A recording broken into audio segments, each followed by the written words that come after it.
Well, hello everyone. Oh my goodness, it's great to be back. They they didn't cancel us after one session. It's truly incredible. A feat to behold that we have made it past session 1 into session 2. Well, at least for me anyway. I am Justin Mitlaner. I am your humble dungeon master for the evening. With me today are some absolutely phenomenal people who I have no business being at the same table as, and yet I'm here running a game. Um, Unfortunately, just a little bit of housekeeping. Kia is having some trouble with the interwebs. In her own words, my life is janky. Yeah, sorry, my life is janky. Those were the words. And so we hopefully she will be joining us soon, but we don't know because her computer doesn't want to cooperate. However, the rest of us, if you want to introduce yourselves, and we'll start just on stream, I suppose, at the top right with Sean.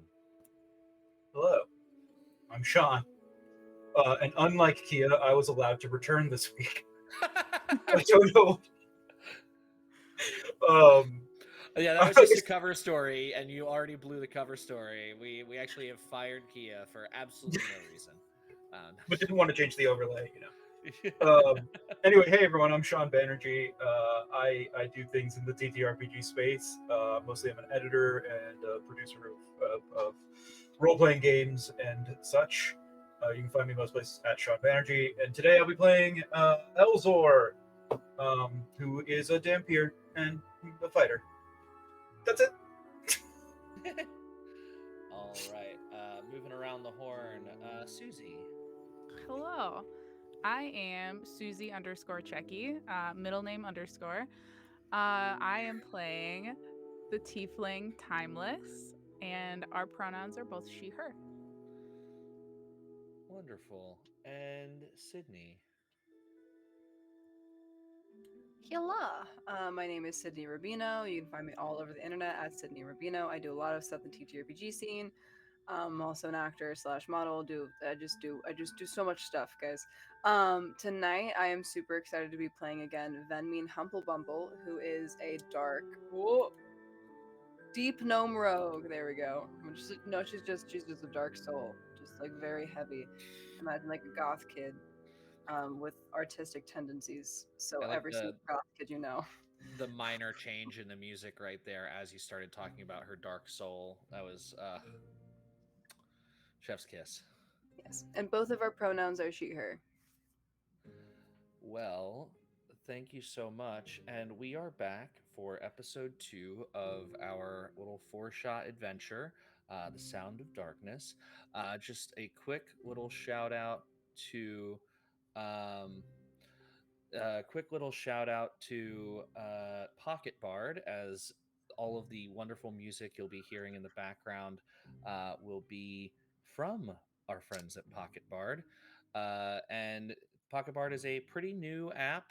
Just the full version just became available on iOS and Android, Google Play, and all that fun stuff.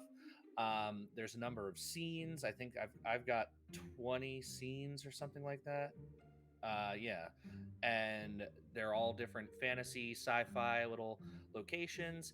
Each one you can have an exploration theme, and you can change the intensity. And as you move the intensity meter up, it just adds more and more layers to the music. Look at that!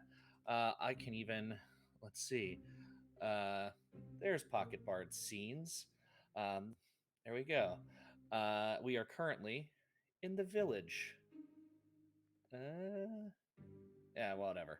Um, and so yeah, as you move the intensity, it just adds extra layers into the music. It's totally seamless. You can even click on the combat button; it'll seamlessly move you, transition you into a combat-oriented music that's also dedicated to the same scene. There's all kinds of little one-shot noises, weather effects, ambiance, and they're only growing. They're only adding more. I will actually be on Friday on the Pocket Bard Twitch. I'll be in a sci-fi one shot to kind of debut their new sci-fi series of music, And that will be a grand old time. I am playing the astral elf version of Mr. Rogers, so enjoy. Um, he's also a doctor of a sort. Anyhow, yeah, I think that is basically all we have to really get into today. I was trying to stall just a wee bit for our dear friend Kia, see if the producers would let her back onto the show. um, oh, Sorry, good. I'm hearing that the negotiations have broken down, that they're going to strike. Yes. Okay. So, the KGA, the Kia Guild of America, is currently striking against Amateurish Productions. We've just had to make that announcement. Um, Hopefully, we don't have to bring in our strike force with having Ben come in and play Kia's character instead. Anyhow, uh, Kia is following along on Twitch, so she's hearing all this bullshit as I ramble along. Anyhow, I think without any further ado, it's time to jump into our lovely game today. Last time, our heroes were introduced in their various little character vignettes to kind of be invited or, in some cases, demanded to go along on this adventure with one Elzor Owendane, who's a respected member of the council in the Isla Obscura, the Isle of Night. The island, of course, is home to many denizens who may find themselves otherwise affected by sunlight, moonlight, any sort of cursed beings, um, anyone who would find it more difficult to exist in normal society, mostly for their own safety, but also for that of others. It's a highly regarded place by anybody in the know as a sanctuary for people who are going to find it harder to exist in most other places. Um, and so there has been a problem as of late. The Something's wrong with the moon. In I believe in Elzor's own words, we got to fix the moon. Uh, yeah, yeah, you remember saying that shit? Yep.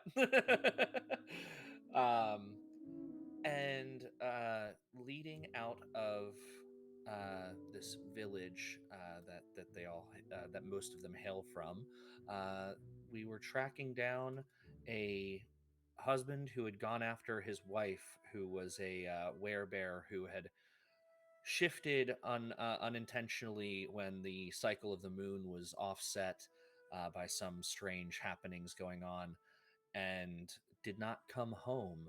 Of course, when by the time we found them, Galbraith had been in pretty rough shape, as he had found his beloved wife, and she, not being herself, attacked and nearly killed him, but he scampered his way away.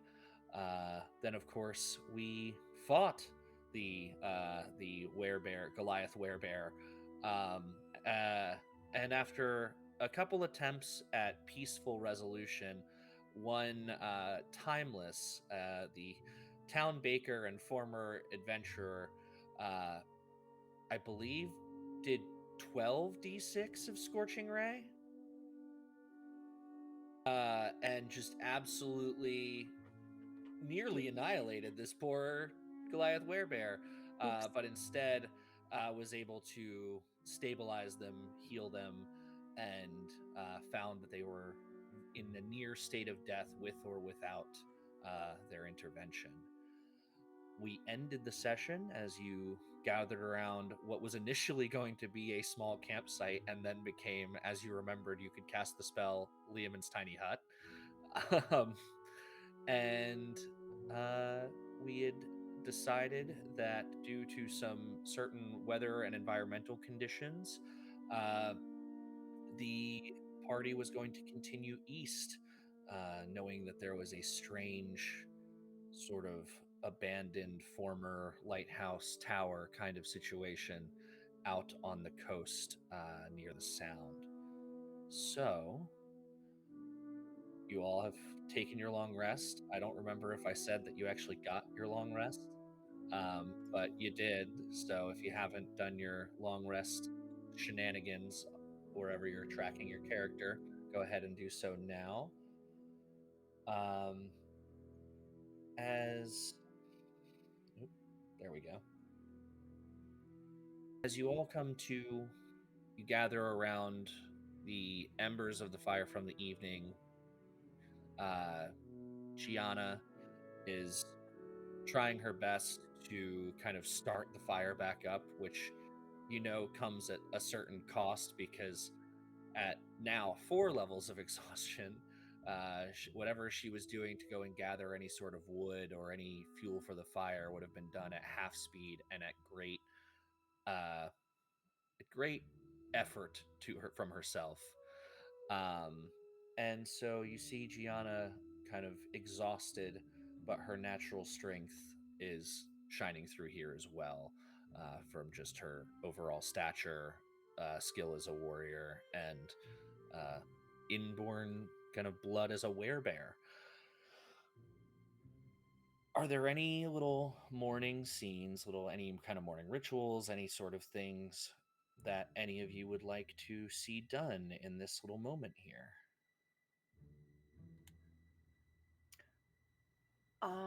That's a great question. Venmin doesn't have any good morning rituals except to drink black coffee. Excellent. Just Yes. you've got like a little camp style coffee pot that you pull out of your bag and just make possibly burnt, but definitely black coffee. Oh, yeah. Yeah, Yeah, probably. the caffeine's the important part, right? I think similarly, Elzor is gonna like pull out. Man, if only I had like a D8 random root vegetable chart. Roll a d8, and I'll Oh, determine the okay. I random was root vegetable that I think fits the number that you roll. 4. 4. I like turnip for that. Nice. I was gonna go with radish. We'll do turnip. So pulls out this turnip. I It's don't know very why, but I sickly. like turnip for that. I mean, turnips are great. But it's very sickly turnip. Those of you that know Elzor probably know that this was grown in his really sad garden, and he'll just kind of like he'll look at it, and then he'll sink his fangs into it, not his teeth, but his fangs that'll come out, and he'll just drain it of color, just this little pick me up in the morning. Nice. And then there's just this pallid white, flavorless turnip. Just nutrients just sucked Just right the out of there. just the life essence. That's all I need. Fair enough. Easy enough. If only extracting macronutrients from food were so simple. That's the real magic, kids. What about Timeless? It's probably Timeless been a long time since definitely. Timeless has gotten up and not gone straight into the bakery. No, she did though. She probably woke up earlier than everybody else. She was maybe a little cold, so when the fire died down, because she slept on the opposite side from everybody, she woke up and then she would have helped tend to the fire because she's very good with fire. And then she definitely baked some little breakfast goods for the party. Some little pan fried bread kind of thing. Mm-hmm. And then yeah, Gianna certainly would have remarked on your prowess with fire, kind of giving you a little jab about literally burning her alive, roasting her yesterday. Um, Yeah. Sorry about and that. oh, it's just fine. I don't mind. You saved my life at the end of the day, and as long as you brought me back, that's really the important thing, isn't it? Of course, yeah. Would you like a scone? An apology scone. You know, I would love one. That's very kind of you. Here you go. So I'll just pass her the plate with a scone. Excellent. So little campfire, little campside Pass the plate, grease. little little wooden biodegradable, uh, eco-friendly plate, um, and yeah. you also you see you see Zin kind of off in the corner doing some morning prayers, folding their vestments, folding their sleeping attire, anything they would have worn to bed, uh, just kind of very neatly, almost ritualistically. Um, and then as you begin to kind of pack up for the day, you see Galbraith is the last to rise, as he is, you're all 15th level adventurers. You're no slouches. Gianna is a former warrior, and well, are you ever a former warrior, but a former warrior and lycanthrope with supernatural power. Galbraith is like a guy, right?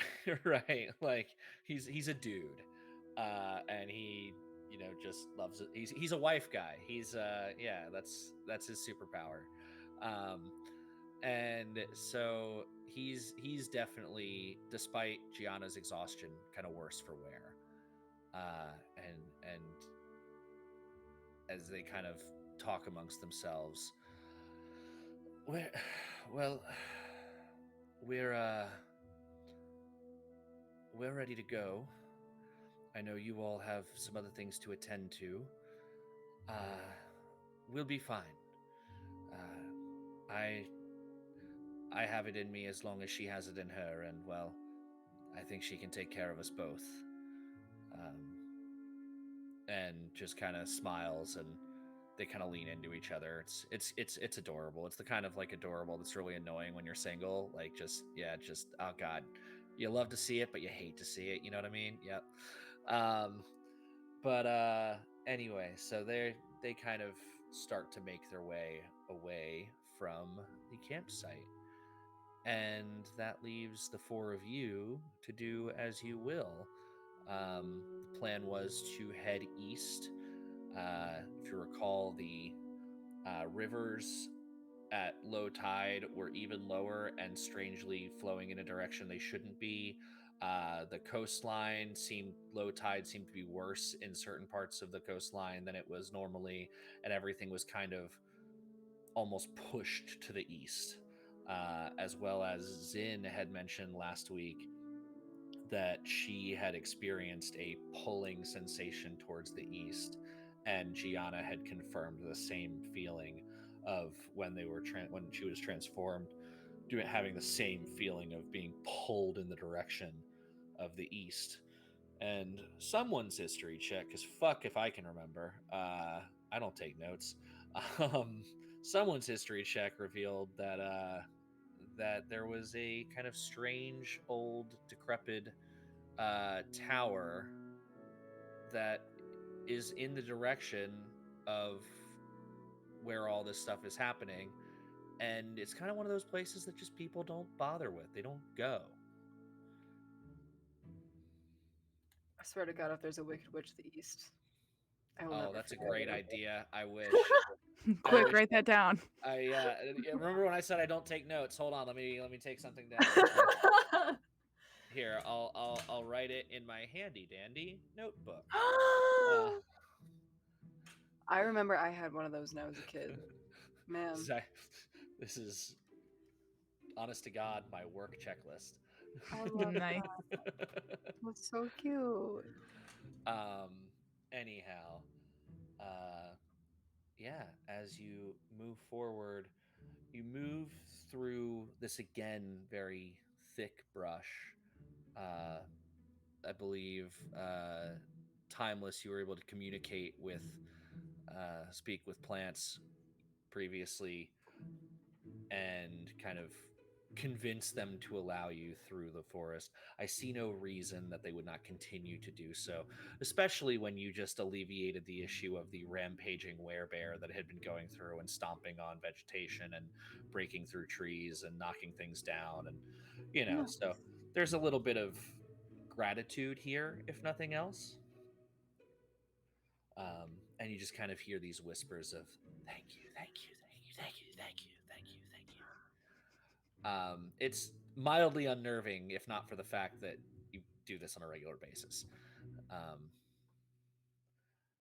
and anywhere that you know the plants are no longer alive, or there's a tree in the way, or something that needs a bit heavier lifting, of course, Elzor comes through, picks up any slack where athleticism is concerned. You're making pretty good time. Slowly, though, you start to see more and more these kind of deadwood, decaying plants in the area. And I need everyone to roll a perception check.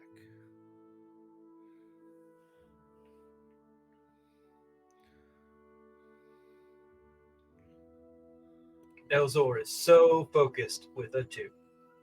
Hell yeah. I don't know why. 17. Oh, go ahead. No, oh, 17. I don't know why my perception is literally so bad. I feel like it should be so good. I got a 19. That's good. For level 15 character though, my bonus is a +1 to perception. +1. So Yeah. you're not proficient, and Mine's a +9, and you rolled better than me, so good Yeah, job. I have a +0. yeah. I should have been really, really good. I suppose just in case, I will roll for Zin as well. In fact, let me And just Puddin. Puddin has plot armor. Puddin doesn't need to roll. Fair enough. A really good insight. Does that count? No. Not good. in this case. Insight's useful. You can insight why I'm talking to all the plants. Just talking to myself in the back of the party. Just a nice druid person talking to plants. Yeah, I cast transport via plants once, except it was in college with some ayahuasca.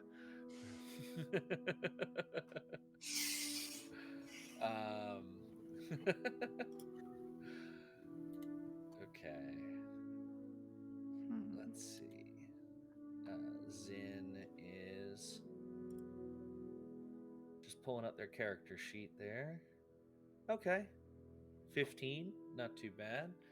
So, as you're walking through, you start to see this strange looking moss that's formed on the trees. It's green, but it's almost graying. And you start to see that as soon as you start to see more of this like dead wood, like rotting vegetation.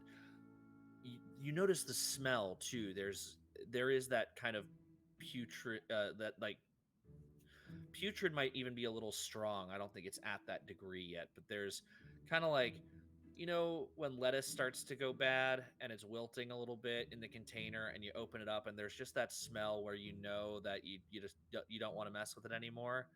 That's the smell of the whole forest right now. That's so specific. Yeah. But it made you think of the smell, didn't it? It really did. Oh my um, god. Elzor throws up. Elzor, this is actually that's kind of mean. This is probably a very familiar smell for you, rotting vegetation. Yeah, no, Aww. it's a pretty usual vomit too. Oh, I know that smell. Oh. Good fertilizer. Is it? So, It's a little Nah. acidic. It's a little acidic. It could be better. Yeah, there's definitely a little too much acid content from stomach acid there. But does what if I don't eat and drink? What if I just suck the life essence out of plants? I suppose maybe that's a little better, honestly. Okay. Is it? is it? You sure? Then go ahead. I was just gonna ask if the stink moss communicates with me at all, or if it's awkwardly quiet in this. Oh, good point. I'm trying to decide if I need you to roll here, and if so, what I would like you to roll. Mm-hmm. Roll Persuasion. Okay. Yeah. I don't know. That's not bad. I'll roll it on the internet. We're on the internet. I'll roll it on the internet. 26. Oh my god. Yeah. That's What? because I ain't no liar. I rolled it on the internet, so it's true. Everything on the internet is true. If you don't want to, if you don't mind telling the good folks at home what you rolled on that. 26. Jesus. Yeah, with a 26, can't really deny you anything. So it's not. It's weird though. It's not. Most of the time when you speak with plants, they're like gaining sentience and actually talking to you, just like having a conversation.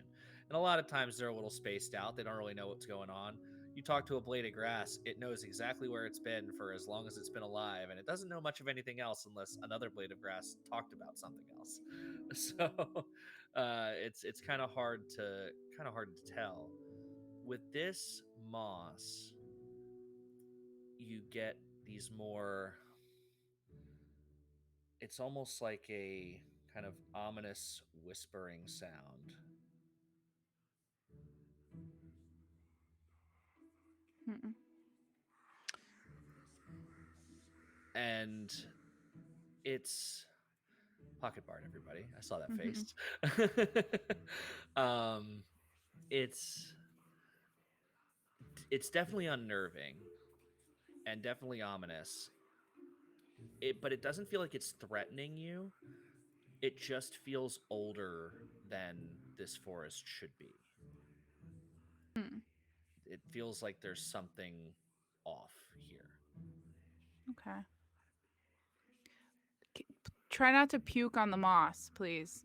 Just maybe puke over there. Just maybe not on the moss. I don't know. I just feel like we shouldn't mess with it. All right, you got it. Won't puke on the moss. Okay. Oh. Hmm. Um. Would okay. So, quick question about this forest, just generally lore wise, which I can roll for this if you need me to. Um. Do people explore these forests often? Like, is this a hiking community?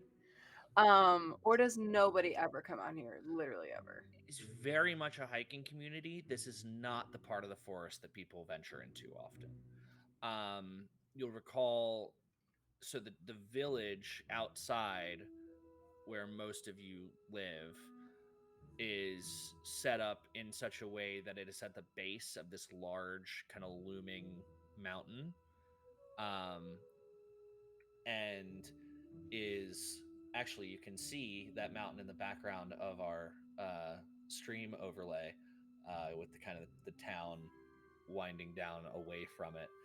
And there is a forested area between the mountain and the town, and that is where people would most likely be doing any kind of like nature walk or hiking or anything like that. It would not likely be going on too far away from the kind of gap between the entrance of the caves under the mountain and the village itself. Okay. So Hmm. this is not some, so this is a road not often traveled. Got it. Okay. Um. Then never mind. I wouldn't have any knowledge about this. This is also new territory for me. Um. Is there like, as we're going along this path, are there any signs of disturbance besides the decay? Like human footprints or like, humanoid footprints? Make an investigation check. Yay, I think I'm good at that. Wow. Ooh. Yay, I like this dice. So I'm going to keep this dice. Investigation. Oh, actually my bonus isn't that great, but it's still good. All right, let me do basic math because I still can't. That's an 18. Okay.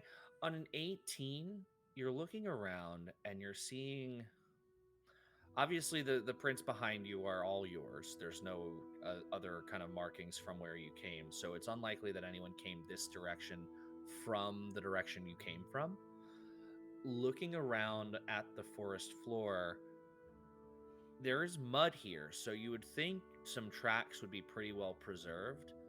On an 18, not only do you realize there's not any human or humanoid tracks. There are no animal tracks here. This is a virtually undisturbed part of the forest where it doesn't appear that anything living has walked through here in quite some time. Did the music just get ominous on purpose? Nope, I Or didn't change shit. oh It It knows. just no! knows. Pocket Bard knows. Hmm. Pocket I- part knows. Compliments to Alex, the composer. Somebody clip it. I'm just kidding. uh, So okay, I'm gonna relay that to the rest of the group and move cautiously forward. And maybe I don't know. I'm gonna draw my blade, just like have it out. Sure. Um, as you draw your blade and move forward, are all of you kind of progressing further into this? This is in the direction of where you need to be. Hmm. Yeah. This moss seems to have more and more coverage everywhere you go. It never seems to be overwhelming. But it's definitely like there's more of it the deeper you go in this direction. I think Elzor definitely, and probably Timeless would know either by experience of knowing the island very well, or just Timeless by your natural kind of affinity for forestry, vegetation, all that kind of stuff. You can't be that far from the coast, and still all you see in front of you is this kind of deadwood forest. It's not that it's impossible that you wouldn't be able to see the coastline from here, but you're not even a half day's travel away from where you think you need to go. And still that's what you see in front of you. Hmm. Would so how far away do we think this tower is, or we just don't know? That's kind of what I was alluding to. Yeah. Like not like less than half a day's travel, like maybe a couple Okay. hours. So we think we should be coming up on it. Yeah, you would be able to surmise that. Okay. Hmm. I mean, we can either just keep going, or I could see about flying up above and seeing if I see anything. I prefer not to do that, but if it's I could necessary, I will. Why not? I Why could don't you try want to something to fly? scout out. Yeah. What was that, Sean? Oh, I was just saying that I could scout out ahead of a bit. I have a way to do that relatively safely, but it sounds like that Miss Humble Bumble wanted to know why you didn't want to fly there. Uh, it's a lot of work to, kind of uh, unbind the wings, and then when they're out, they're just a hazard. And I, I don't really have good covering for them like I do for my tail. I would just need a lot of space, I guess is what I'm saying. It It seems perfectly reasonable to me. I can go ahead and do mine's relatively comfortable for myself. I just need y'all to kind of keep an eye on my body while I do it. oh oh What does that mean, Elzor? yeah. Like, please don't let harm come to my physical form Okay, but we while won't my have to consciousness. like move you. I mean, not unless if there's a boulder or something falling on me. I appreciate it if you did, but yeah, no. I just won't be aware of what's happening to my physical body. So Okay. you Yeah. keep it safe is all I'm asking. Mhm. Oh yeah, we can do that. But I'm curious to see what this is. I've never seen this before. It's new. Okay, Yeah, sure. describe what happens next, because I know what happens next, but you describe what happens next in this moment. Yeah, sure. So Ellsworth takes a moment, um, kind of like focuses for a bit, and then you see he'll become a little blurry, and then kind of step out of himself as a second Elzor appears. This one's a little bit different. The armor they're wearing is very similar, but this one's got like scratches in a couple different places. And instead of having an area where patches have been added and removed a lot, they have a physical patch of some particular military on there. And Elzor kind of looks over at new Elzor and is just like, well, all right then. And then Elzor will sit down and take a moment to concentrate, and you'll see new Elzor's eyes close and then reopen. Um, and from the new body, Elzor. All right, so I got about 10 minutes and about 1,000 feet. So I'm gonna go and just see, if there's a pit that I fall into, or somebody tries to eat me or something. Um, Either way, I'll be back. Uh, Try to if there's any traps, try to set them off. Just okay, as long, sure, I mean, yeah. if it doesn't hurt you like that. I mean, I wouldn't say it's comfortable, and theoretically, I might be killing versions of myself that exist other places in the multiverse, but it don't bother me none, so I'm good. Okay. Yeah. I love And that Elzor, attitude towards the multiverse theory. Just like, yeah, don't give a fuck. It ain't my universe. Elzor's grown up in a world of magic and monsters and wondrous things as a guy who punches stuff. So he's like, yeah, I don't understand how things work. Let's go. Elzor would be a nightmare in a time travel series. Yes. What do you mean Anyway, so butterfly effect? There ain't no butterflies around here. I really think moths are the better creatures. Anyway, I'm gonna kill this kid. Uh, in my brain, it was Baby Hitler. Sorry. Uh, just killing. You know what? That when you said that, oh my God, Kia's here. Phil, you back in the building? Ah. Uh-oh. There we go. All right. It's all right. Well, you find all the 7 mute buttons between you and the internet. Say something. Hi, y'all. Yay. Sorry. That was a nightmare. And I was not almost about to cry. So if anybody tells you that, don't listen to them. All right. I'll punch him in the face. Elzor will fucking do it. Yeah, Elzor has very. Elzor's ride or die for his family and friends, but he has very few other moral compunctions. Yeah. Kia, did you miss anything in the interim, or were you listening right up until you got logged on? I was listening. Excellent. So you know what's going on. You're good.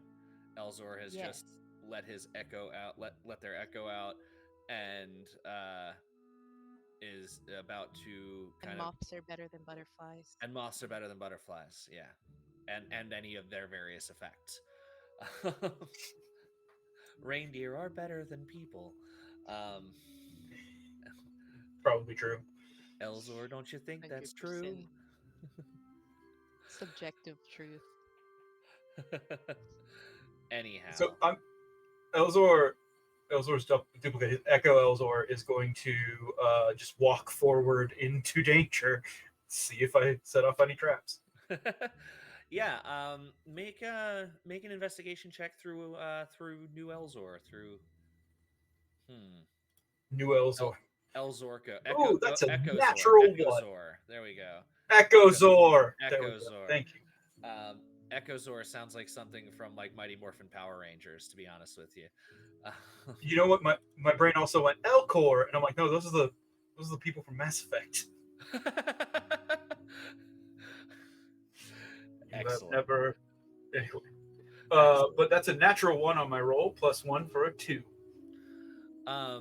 So as Echozor is moving through the forest here, it's strange. Like the vegetation seems to all be sickly in the same way it is where you are right now in your physical space. It doesn't seem to be getting worse. It just seems to be this strange kind of half-life situation. And as they move through further into the forest, again, it's what 10 minutes you get. 10 minutes, 1,000 feet. So in that 1,000 feet, at the very end of that 1,000 feet, is looking through the echo's eyes, you can barely see way in the distance, but you can see where the trees start to thin out and there is coastline. All right. In that case, I will, uh, knowing that my time is coming to an end, I will reclaim potential. Excellent choice of words. But yeah, I'll go ahead and reclaim potential on this particular echo. Some temp HP. Uh, Got it. Some temp HP. Yeah, we'll do 2d6 plus 2 temp HP. 5 plus 2, 7. Yeah. Hey, only hit point that matters is the last one. Very true.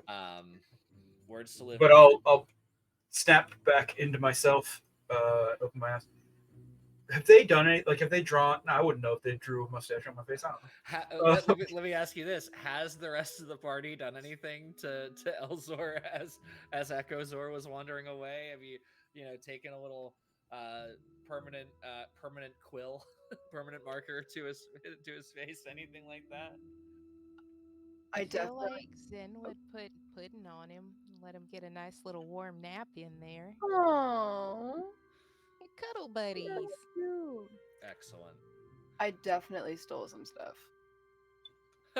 Did the rest of the party allow you to steal some stuff? Is the real question. I'm sneaky. Let's find out how sneaky. Roll a sleight of hand check, and Zin and Timeless if you want to roll perception. Not using this stuff. Oh my goodness.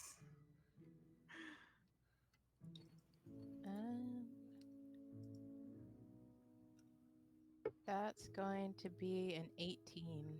I did just realize this is a rogue that I asked to roll sleight of hand. It's okay. I did not roll that well. I rolled We're a good. It's only a 23. 30. What'd you Yeah, get? you definitely noticed me because I rolled a 21. Okay, I Oh, don't wow. say anything. you. You probably see that I notice you, and I just kind of smirk and put my hands in my pockets and like look away. Yeah, actually, I won't even make you roll insight on that. If you're gonna give that to them, that's great. Not even gonna roll insight there. I do want to check one thing. Looking over at Elzor's character sheet. Yeah, I was like, what do I even have? What kind of thing would you be looking for? Oh my god, I just saw one of your items and I'm in for it. Like, there's a solid 3 items you could choose from on that. I feel like I'm in for it in general. Oh, okay. The tattoo. The Oh tattoo. yeah, that's gonna be fun when it happens. Yeah. Can't steal. Can't steal the tattoo. Can't steal a tattoo. Darn. I could mimic it though. What kind of item would you be looking for? Just prodding around? Would it be coin? Would it be like? I mean, she's got a lot of thoughts. Probably. Yeah, I can't take any of that stuff. That's cool though.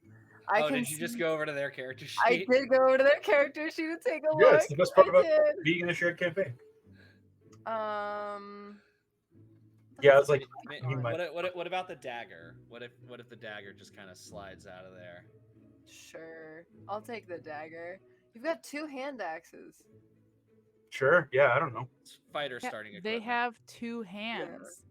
They have 2. You're right. Elzor, let me ask you this: would you actually be carrying 2 hand axes and a warhammer with you, or? You know what? I probably would not be carrying a warhammer, and as far as a hand axe, it'd be like a camping hatchet. Like functionally, sure, but like certainly not the. Yeah, I don't know why I have a warhammer. It's just because it's fighter starting equipment, I imagine. Oh, I mean, like I know, I just don't know why. Okay, yeah. There's probably like some personal effects. Like there's definitely a deck of cards that I used to carry around when campaigning. Probably like a small locket with a picture inside of it. Can I look what's in the locket? Yeah, it's a picture of a rather regal looking woman, in like noble finery. She's strikingly handsome, beautiful. I don't know. She's a good looking lady. Um, it's an older picture, but no idea how old Elzor or this locket is. So. I love this deep Elzor lore. I'm gonna take the cards and the locket. This L's lore. Elzor, I found my people. Maybe I do belong at this table after all. Um, anyhow, so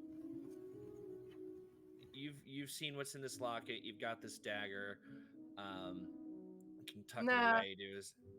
I No. I don't need the dagger. I want personal effects, so he'll let me leave.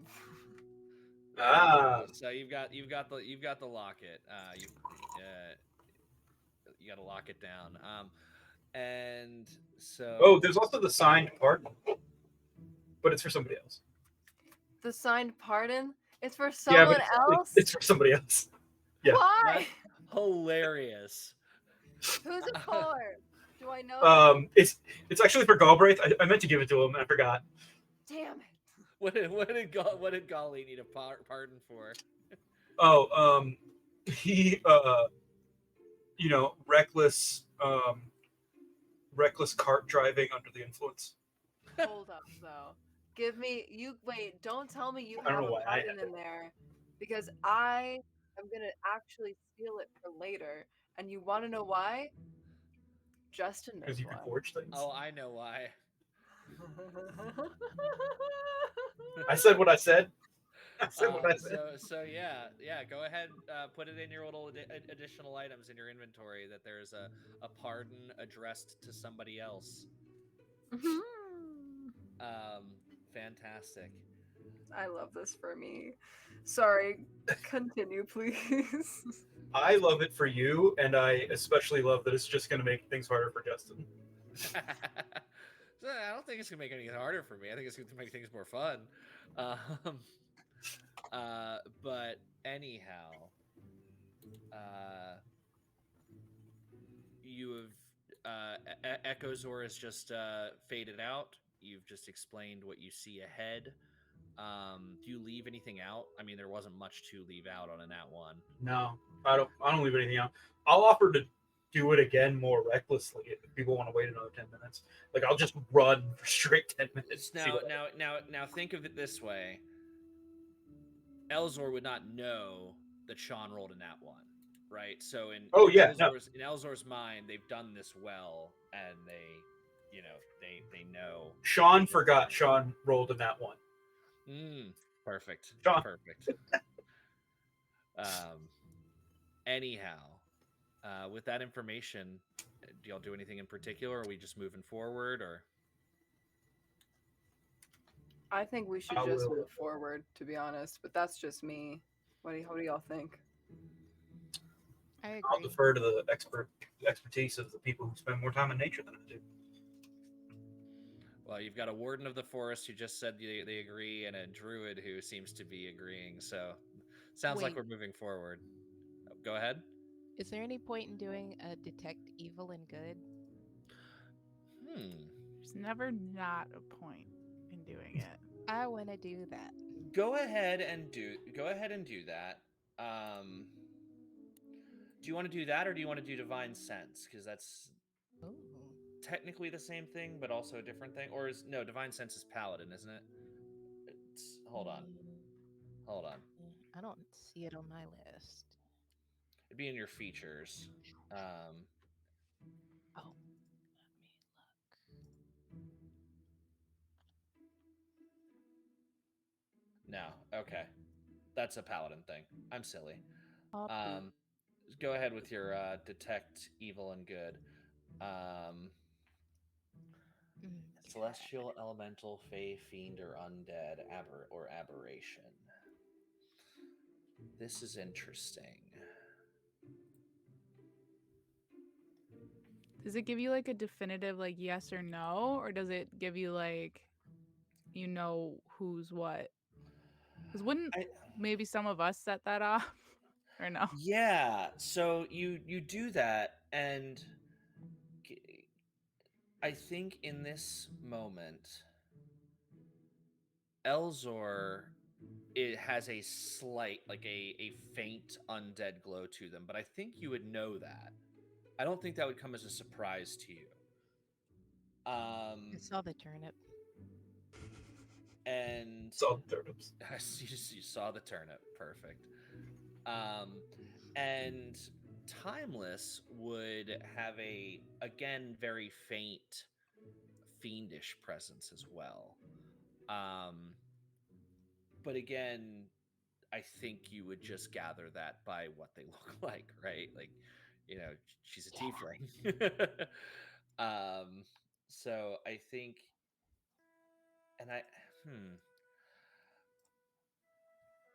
What about the this is not space? this is not the nature of the spell because it is designed for creatures, and elemental means the elemental creature type. But I will say where normally you would use this spell and there wouldn't be any kind of resonance to the flora of an area because it's not a creature, I would say there's not one specific aura of these that is pinging, but for the use of the resource, I think you gather that there's something that is affecting this place. But you've also already been walking through this area for some time now. Okay, so it's not really news, but it's confirmed. It's confirmed that something's up, but you also knew something was up. That's why you're here. Okay. Well, You didn't know what it would look like. You didn't know how it would present itself, but you knew something was wrong as is. I would say, if anything, given that we're dealing with like the moon and stuff like that, it would be a kind of foreboding sense of like somewhere between elemental and fey energy okay. I in would like nature. to convey that to the rest of the party, but also be like, "Ooh, this place gives me the heebie-jeebies. I don't like it. There's something wrong." I forgot the most of the group was Southern accent. Uh, phenomenal, phenomenal. Well, hi. Um, so as you begin to progress through, you kind of come to this further area into the woods. You're kind of midway between where you were just now. It's maybe been 30 minutes to an hour or so, where you can now see clearly the end where this starts to phase out. But as you're in kind of the most dense part of it, you hear a and these little almost like fungi looking things that are grown in with this moss just kind of puff out this like almost powdery looking substance. And I believe Kia with a 15, you're welcome. Timeless with a 17. Sydney, do you remember what you rolled on that perception check from earlier?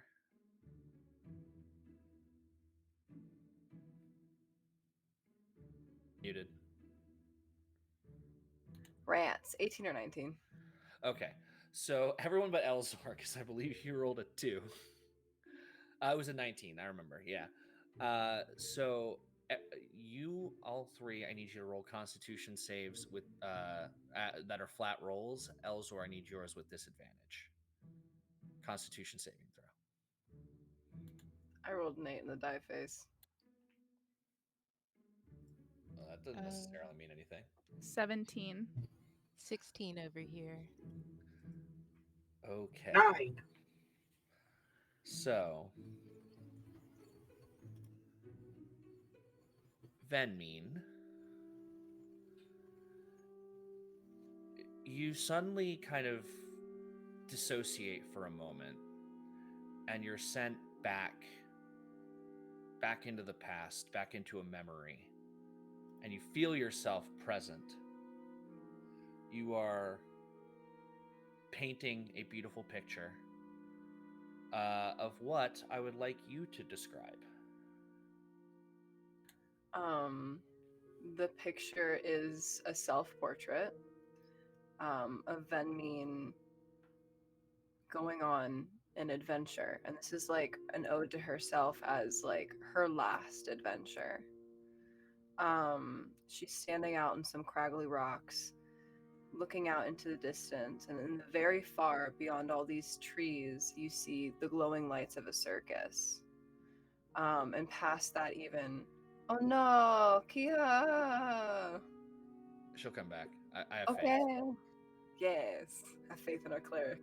Yeah, right.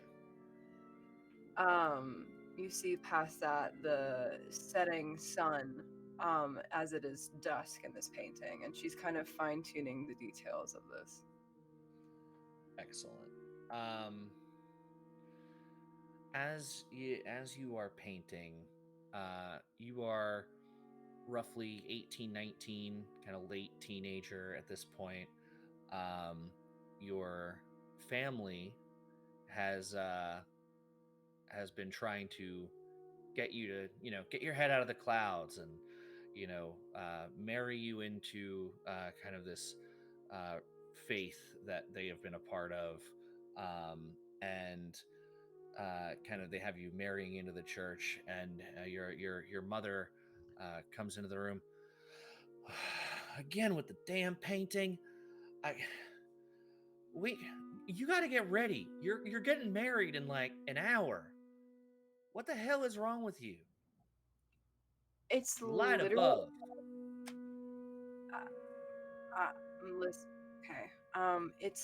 But look, it's really nice, and I think I'm going to hang it in my nuptial chamber. She kind of looks at you. Roll a deception check. Cool. I love how every time she says something, the music just gets sad.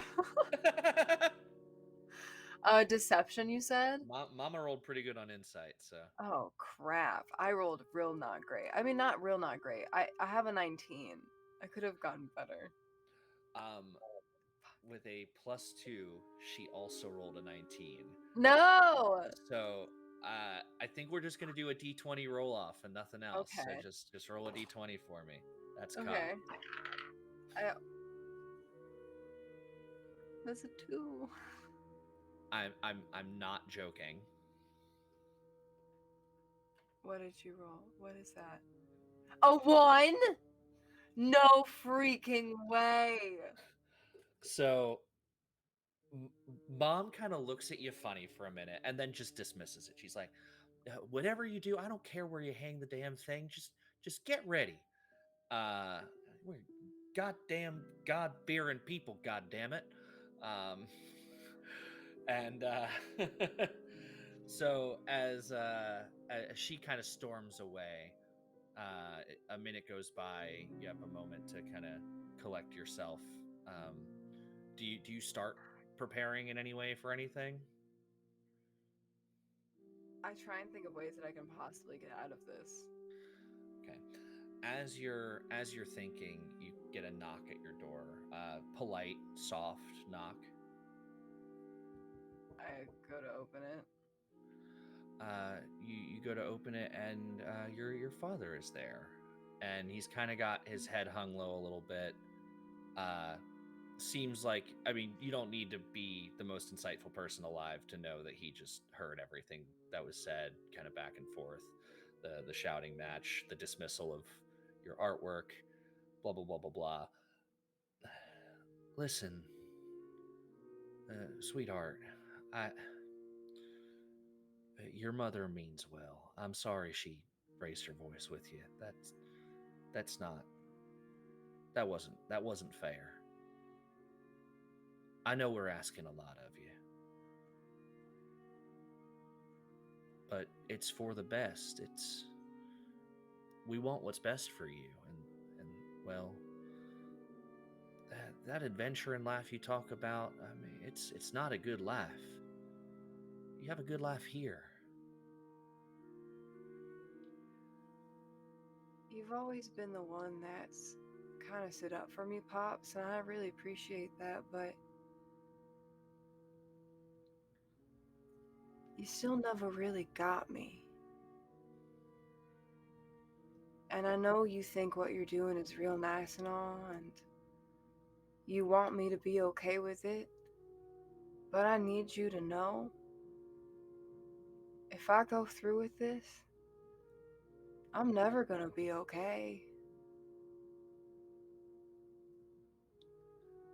I'd like you to make a persuasion check with advantage. Yes.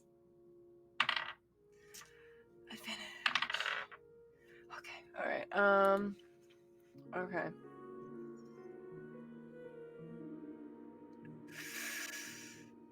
My persuasion isn't that great, so it's a 16. Okay. On a 16, he sighs and looks at you, and tears well up a little bit in his eyes. And, well, you know, I'm real awful sorry that that this isn't what you want, and I I truly believe in time that you'll grow to understand that we really are doing what's best for you here. And you know, he's a nice guy. He's a real nice fella. But I don't know.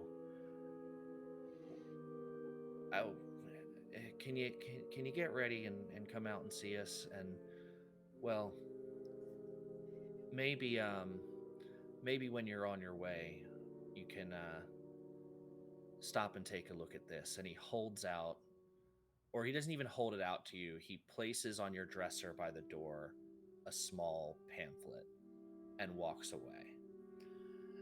And you see, as you pick up the pamphlet and he walks away, tears in his eyes, that there is a sort of advertisement that the circus is in town. This traveling circus, the same one that's been in your paintings, been in your thoughts, in your dreams. This traveling circus of acrobats and magicians, and just wonderful fun and hijinks and all this stuff that comes through with this carnival. And there is a small little excerpt on the last page, on the back page of this little pamphlet, and it says, "Always looking for performers with a traveling heart." And he has circled it and written in Gnomish, "I love you."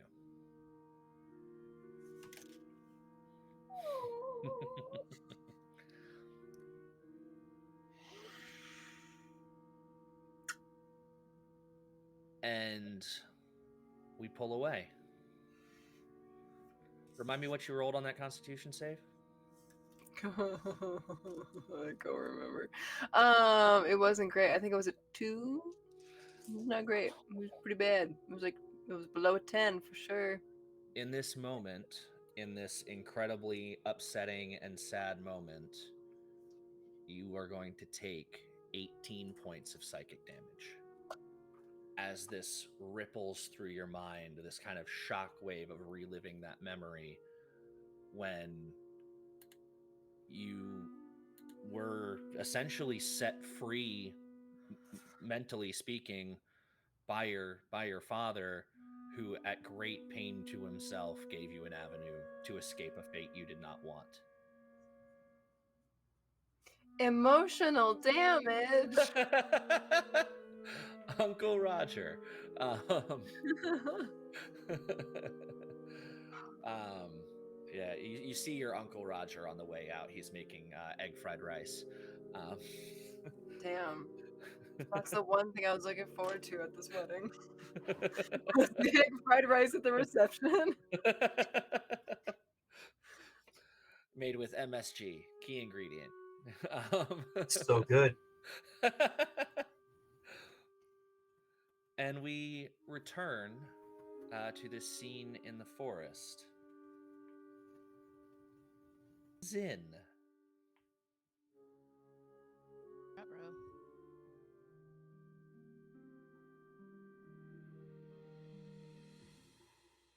Oop, sorry. That was an oops.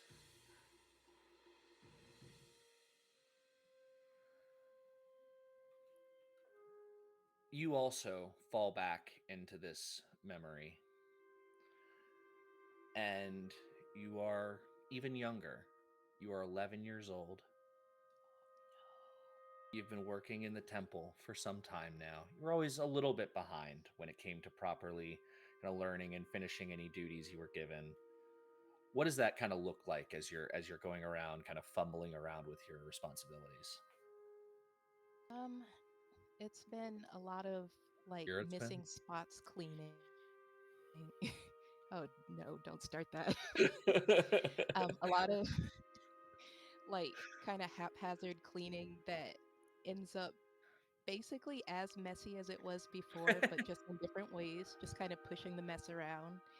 And like broken dishes and forgetting tasks entirely, and just being kind of distractible, daydreamy, not really picking up on the sacred texts of the temple, just a whole lot of being present physically and not really so much mentally.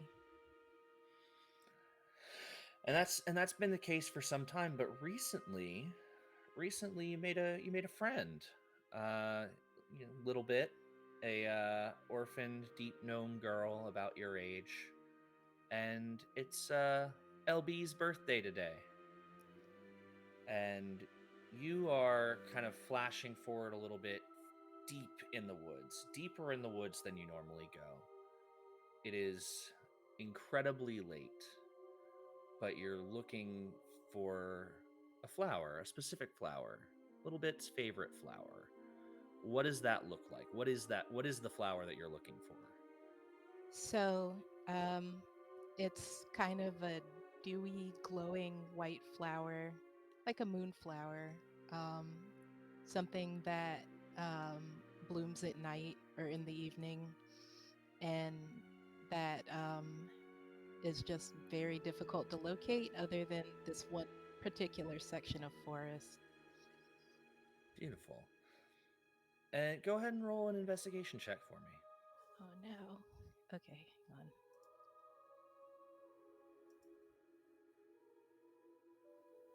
17. Yeah, so on a 17, you know this is difficult to find, but you know the general area where you need to look. And you know that you need to look in the moonlight. And it's strange. It kind of is dormant during the day, and then as the moonlight hits it, begins to open up. Finally, after much too much time spent, uh, you find one and are able to carefully cut around the outside. Probably the one duty you were good at already is like plant rehabilitation and potting and repotting and all that fun stuff. And you cut around. You make sure that you have enough dirt beneath, and you get the whole kind of root system intact, and you place it in this little container that you have, and begin your trek home. It is very late. To even get to the point where there was moonlight that you could have found one of these was later than you should have been out. It's later than that by some margin now. And as you're returning home, there is a kind of a rush out of the woods, and you freak out, not knowing what's there. Could be a wild animal, could be someone meaning you harm, but it's just a little bit. But she's freaking out. And Zen, it's late. We were worried about you. I snuck away because they weren't gonna send anybody out, but eh, it's the full moon, so all the people they would normally send they can't send. They're all changing tonight.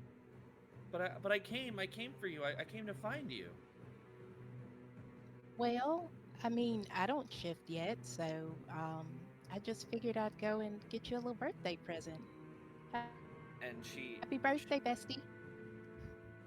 she smiles and kind of you could see there were tears in her eyes, and she kind of wipes them away and takes this like kind of this little pot from you, and as you begin to follow her home, you're kind of just walking side by side together. There's a strange feeling that comes over you,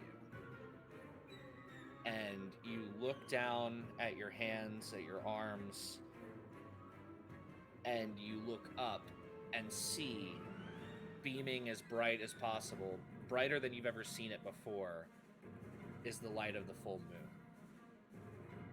What does it look like when you transform for the first time? I think that Zen would kind of start to stumble and then fall down to like her hands and knees and probably puke. Um, and then you just see like her skin like kind of ripple and like her eyes are wide in terror. And she just, with like a horrible cracking, morphs into a bear and is just like, I don't know, considered at least twice her size. Just big, furry, long claws, the whole deal. The weird flappy lip thing. You know what I mean? you, I know exactly what you mean. Um, you black out. Your consciousness just seems to run its course. And by the time you come to, you are still deep in the woods and you are covered in blood. And as you look at yourself, you touch yourself, you make sure you check your own body. You don't have a scratch on you, but you are covered in blood. And your friend is nowhere to be found. What did you roll on that Constitution saving throw? 16.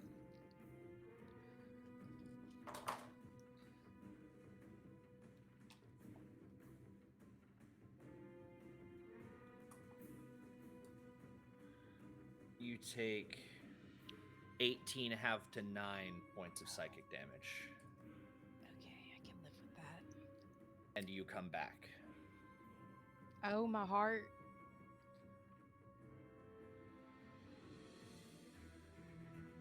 Elzor, Yes, sorry, I'm still on. Oh, my heart. bless my heart. That's my heart. Stars and to, God. to hell with your heart, bless mine.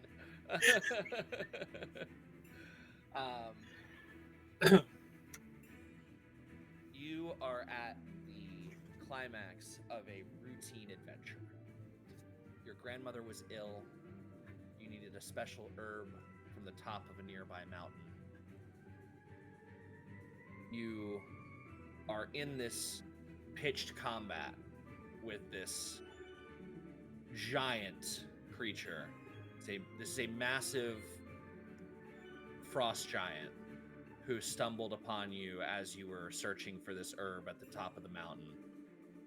And what does it kind of look like as this kind of back and forth ensues? Yeah, I think that it's just the two of us, right? And Yeah. is Large mono. Elzor is first of all very similar to how they look now. He's in probably the same armor, same gear. Uh, who knows how long ago this was? He's kind of got that whole elvish stamp here. timelessness thing going on. And the market difference is that he's just got kind of a big old fuck you greatsword with him that he throws from hand to hand, uses it double handed sometimes.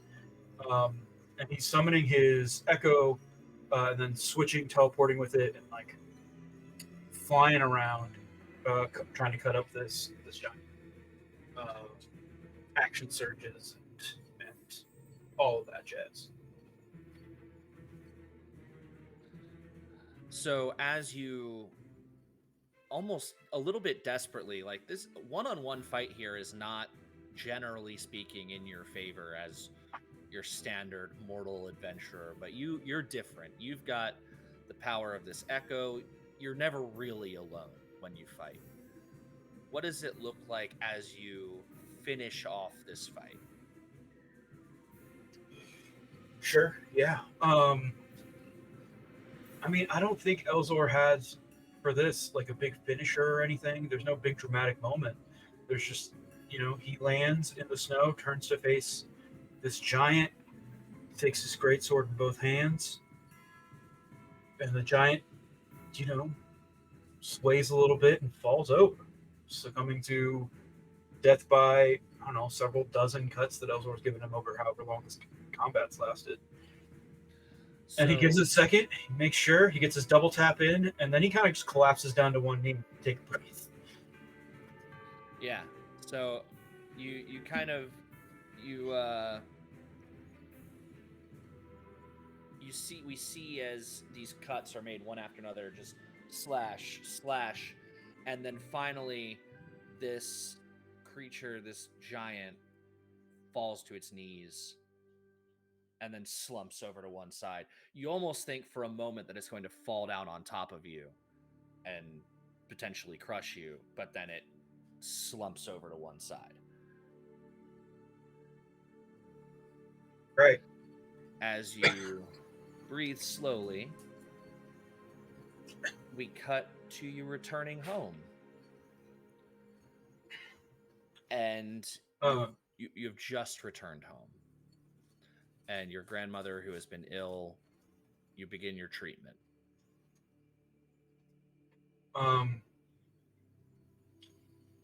Yeah. So as soon as I return home, I have the herb. I imagine there's like a little nook in the corner where you've been trying various Yeah. poultices and all the prescriptions were salves laid and out. Yeah. right, exactly. You've got a little Justin's been container that around. says Monday, Tuesday, Wednesday, Thursday, Friday, Saturday, Sunday on it, and in each one is her her medication for the day. I just refilled mine for I'm the grandma now.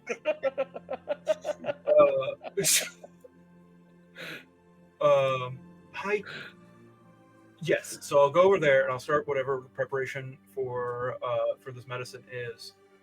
I think I will probably save the lion's share of the herb until the healer can get here, as they will early in the morning. But if I can get something in her tonight while it's still dark, that would be good.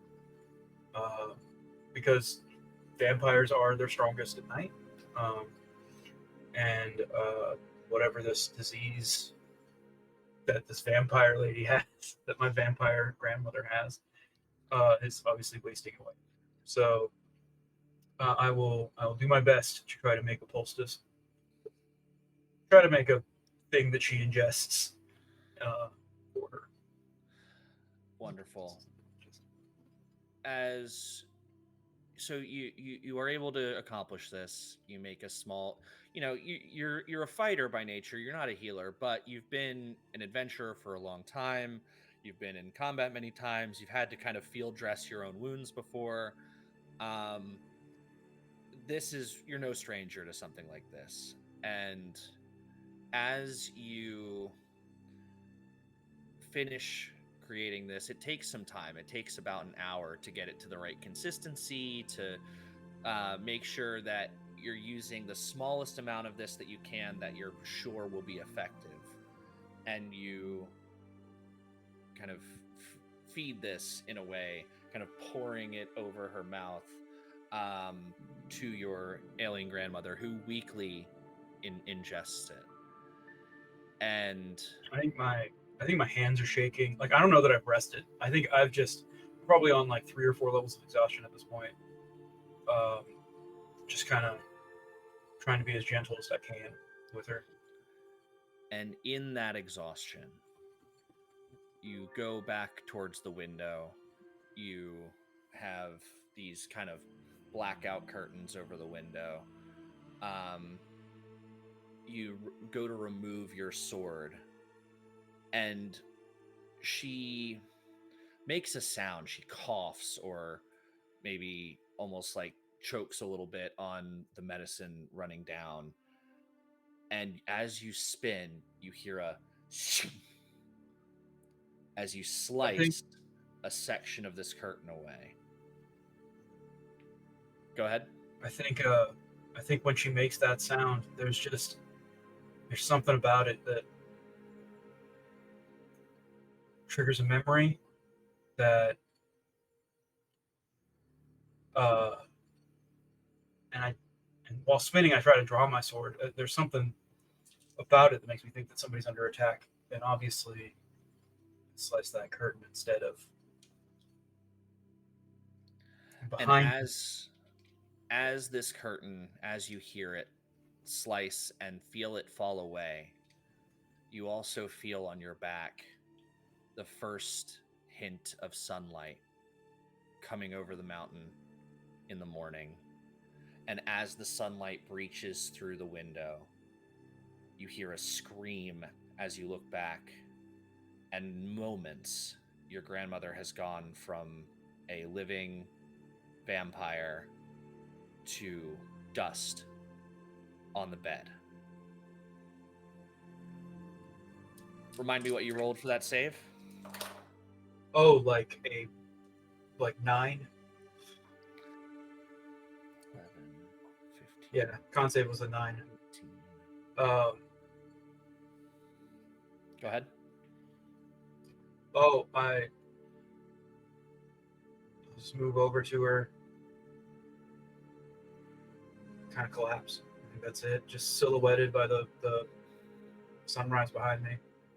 I think that's appropriate. As you come out of that, as you fall to your knees, as you hit the ground, you snap out of this weird trance state, and you take 21 points of psychic damage.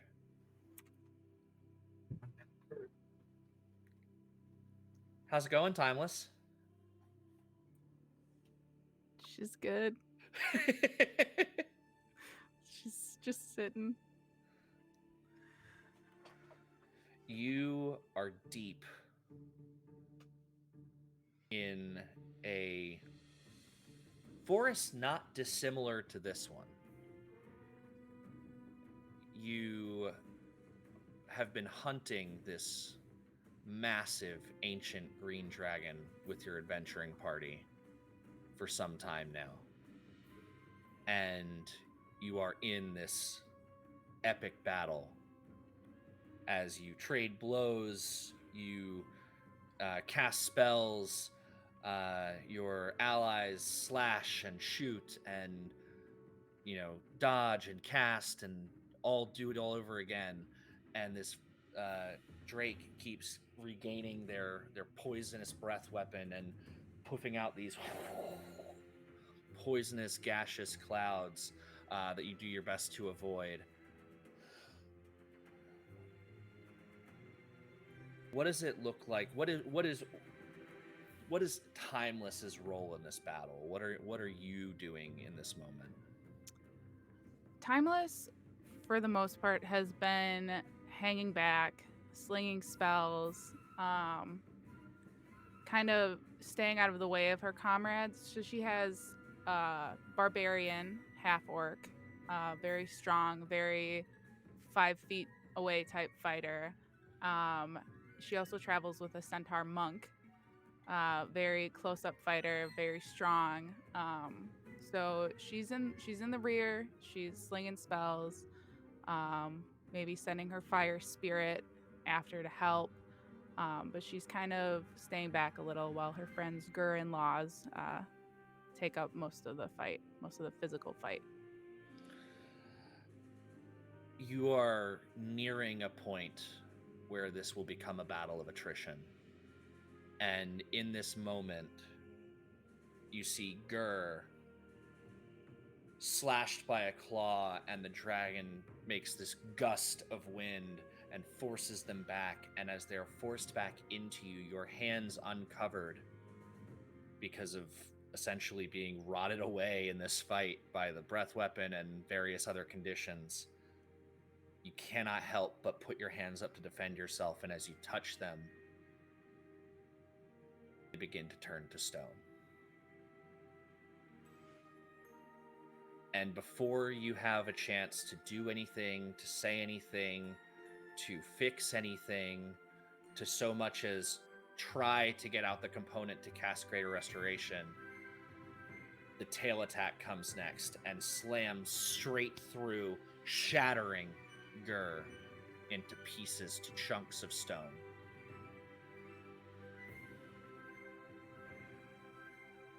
You see, there's no time to stand on ceremony here.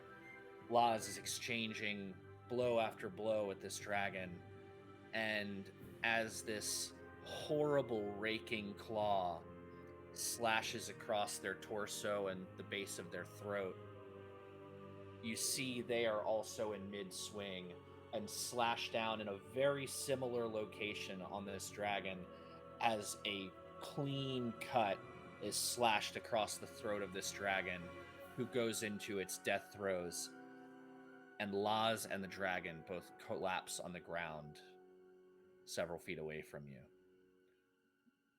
What do you do? She will run over to Laws. She's no. It's gonna be okay. It's gonna be okay. She'll You try are to cast Healing Word, but she's out of spell slots. you are fully so out of spell slots. Nothing. And yes, She just sees blood pouring out of her chest, and the only thing that she can think to do is hope that her curse won't trigger in this moment, and she tries to staunch the bleeding, and she just puts her hands on her friend's chest. I think in this moment you have a healer's kit Mm-hmm. with you, and Yeah. you know that you need to compress that and push Mhm. it down, and you're hoping against hope that whatever barrier that pad makes between you and your friend will be enough, if your curse goes off, to avoid hurting them. But as you press down, you can see the bleeding start to slow, and as Laz exhales, you also see their skin start to form in that stone. You don't know. All you know is that your friend is turned to stone, and so far you can do nothing about it. You return home, victorious but companionless.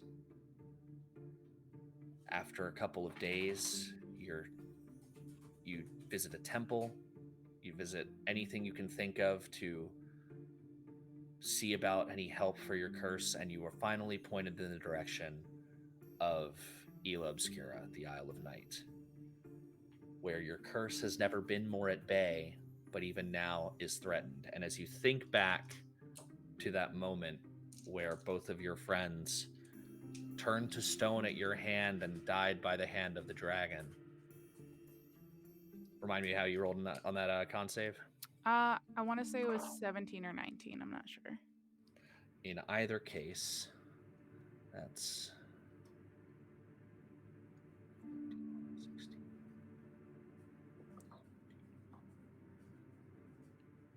22 half to 11 points of psychic damage, as you also finally snap out of this strange sense. As the four of you have just experienced these unbelievably traumatizing memories, as you have gone through this forest, you exhale feeling genuinely hurt, feeling wounds that shouldn't be there, that aren't there when you look, but feel as though they are there. But you do emerge from the woods and you see before you a dark,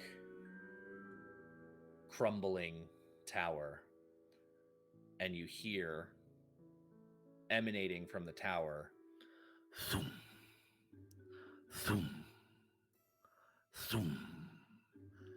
And we're going to cut to a short break.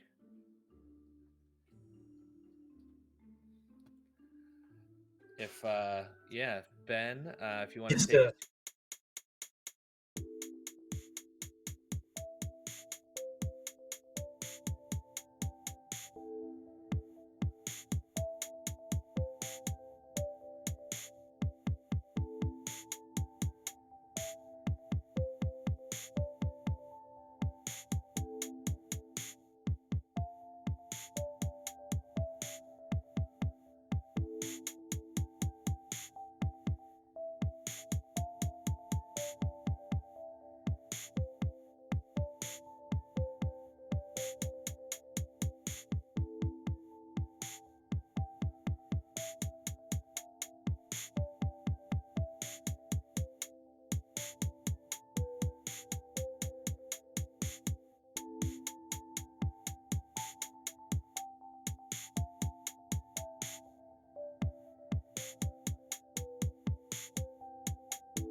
Welcome back, everybody.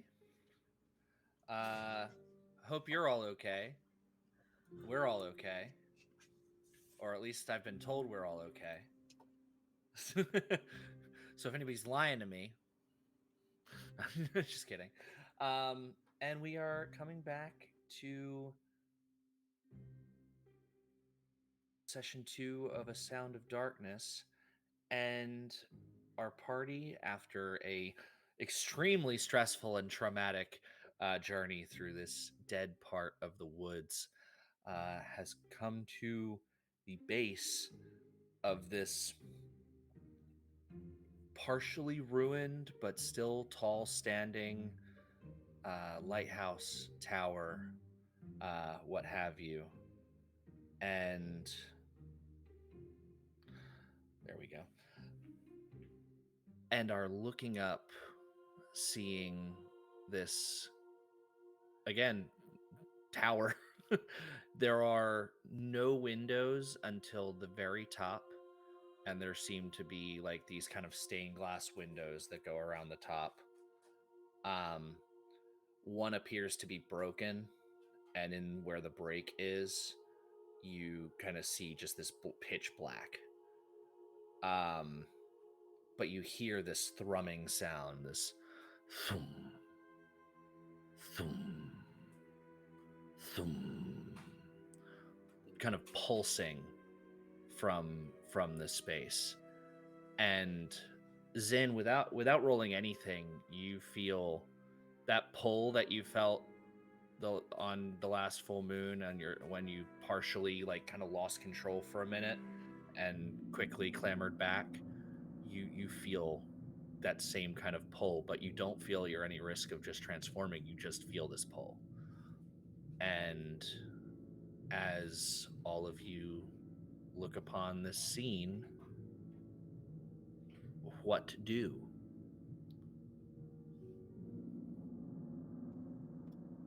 I think Zen is just standing there, like wide-eyed, tears in her eyes, staring at the thing kind of absent-mindedly and just not particularly doing anything.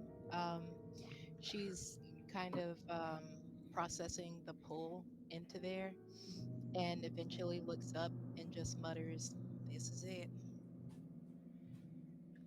I think Ven Mean immediately hides somewhere, anywhere, literally anywhere. Like comes back, doesn't wait for anybody to do anything, and just runs and hides. Are you trying to hide from your party members, your posse, as we discussed last week? You're just trying to hide from view of the tower. Yeah, from the tower. I don't like it. I don't like it. Okay, I know roll that's roll what made me feel weird. roll a stealth check, Okay. just for the sake of doing so. Hell yeah. Hell yeah. I love this for me. I also have advantage, I forgot. Oh my god. I didn't think I could roll better than Sounds like that. it's gonna be a 30 something. Let's go. I did roll a 19 on the die face, and I have a plus 14, so it's So it's a 33. 33. Yeah, holy shit. 33. Hey. Orphaned at 33. Anyway, uh so you are very well hidden. Good. I believe we discussed briefly last week that a 30 is considered a godlike success. You have disappeared. Uh, It's because of the trauma. yeah, I have shrunk away from my trauma, and now I am invisible. I am nothing. Um, and looking ahead, it doesn't require a roll to see that there is a door at the base here, like, or there is a kind of entry that looks like maybe it once had a door. It is wide open. Um, it's like kind of this little ridged archway poking out of the base of this tower, and there are kind of crumbled columns and pieces of rock that have clearly fallen off the side of this thing, pieces of stone, kind of underbrush kind of stuff, leading up to it, and this walkway is open. um, yeah. Um, I think Elzor is looking around. And doesn't doesn't have his locket. Uh, I just take a breath, and he'll turn to the rest of the party, and I think he's just checking in. Like he's just, I mean, obviously, I don't know where a 31 stealth went, but um, uh, first and foremost, I'm going to check on the most vital member of the party. Is Puddin okay? How's Puddin'? Puddin is a little bit shaken, but holding up all right. And actually, I tell you what, Puddin' is shaking. Puddin' is cowering in your little hoodie pocket. Puddin As is as playing as you dead. can see, they too have been traumatized by some strange possum memory uh, going through this forest. Um, they imagine a time when they had befriended another girl, a wood elf, uh, and had traveled with Oh, them for some time, being subject to all number of things, up to and including being attacked by multiple gods, beset by the son of the king of hell, and fed more horrendously spicy jambalaya than any one creature shouldn't take in their life.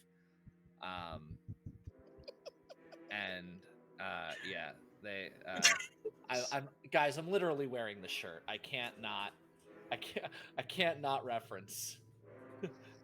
I was like, if that's a reference, excellent. But if you're coming up with that off the top of your head, what?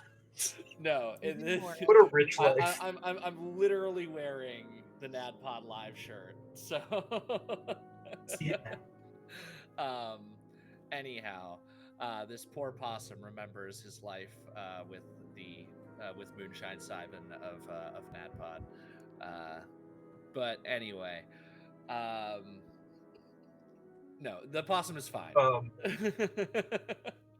I I think will. I Zoe's will. checking in with the possum too, because they talk like she knows all these things that he's been through. She's basically Puddin's therapist. Like it's a beautiful relationship. Um, so she's just like cradling him and trying to calm him down. Did you not meet Pudding in the last session, or did? Yeah. Yeah, we did. Puddin falls out of the tree routinely. Like me and Puddin have history. Okay, okay, all right. Yeah. Um, for some reason I had it in my head that you all, including you, met this possum for the first time in the last session, and this possum has regaled you with the tale of their adventures of of the band of boobs. I mean, Uh, we can do that too. but no, go ahead. So yeah, you are Puddin's therapist, and yeah, so you're all checking in with each other. How's everybody feeling? The possum is okay. How's everybody else? Uh, I mean, I don't think Elzor looks good. Uh, in having searched for their locket, they've become disheveled for the first time in this adventure. Like they're very buttoned up when they're in their uniform, and they're just like, oh, okay. Uh, they seem a little unfocused. Elzor, I you can look a only little assume. pale. Are you all right? Yep. Well, I can only assume that we all just, or Puddin and I at least, just saw some uh, upsetting things. And given that, I'll be all right. How about you? How are you? How are things? Um, well, I saw the same thing I see every night, just in more detail. Oh, Seemed a little bit okay. more vivid and real. So that was uncomfortable, but I'm okay. I I've never dreamed before. Is this what dreaming is? Because I do you've not never like it. you've never I'm an dreamed. elf. I don't sleep.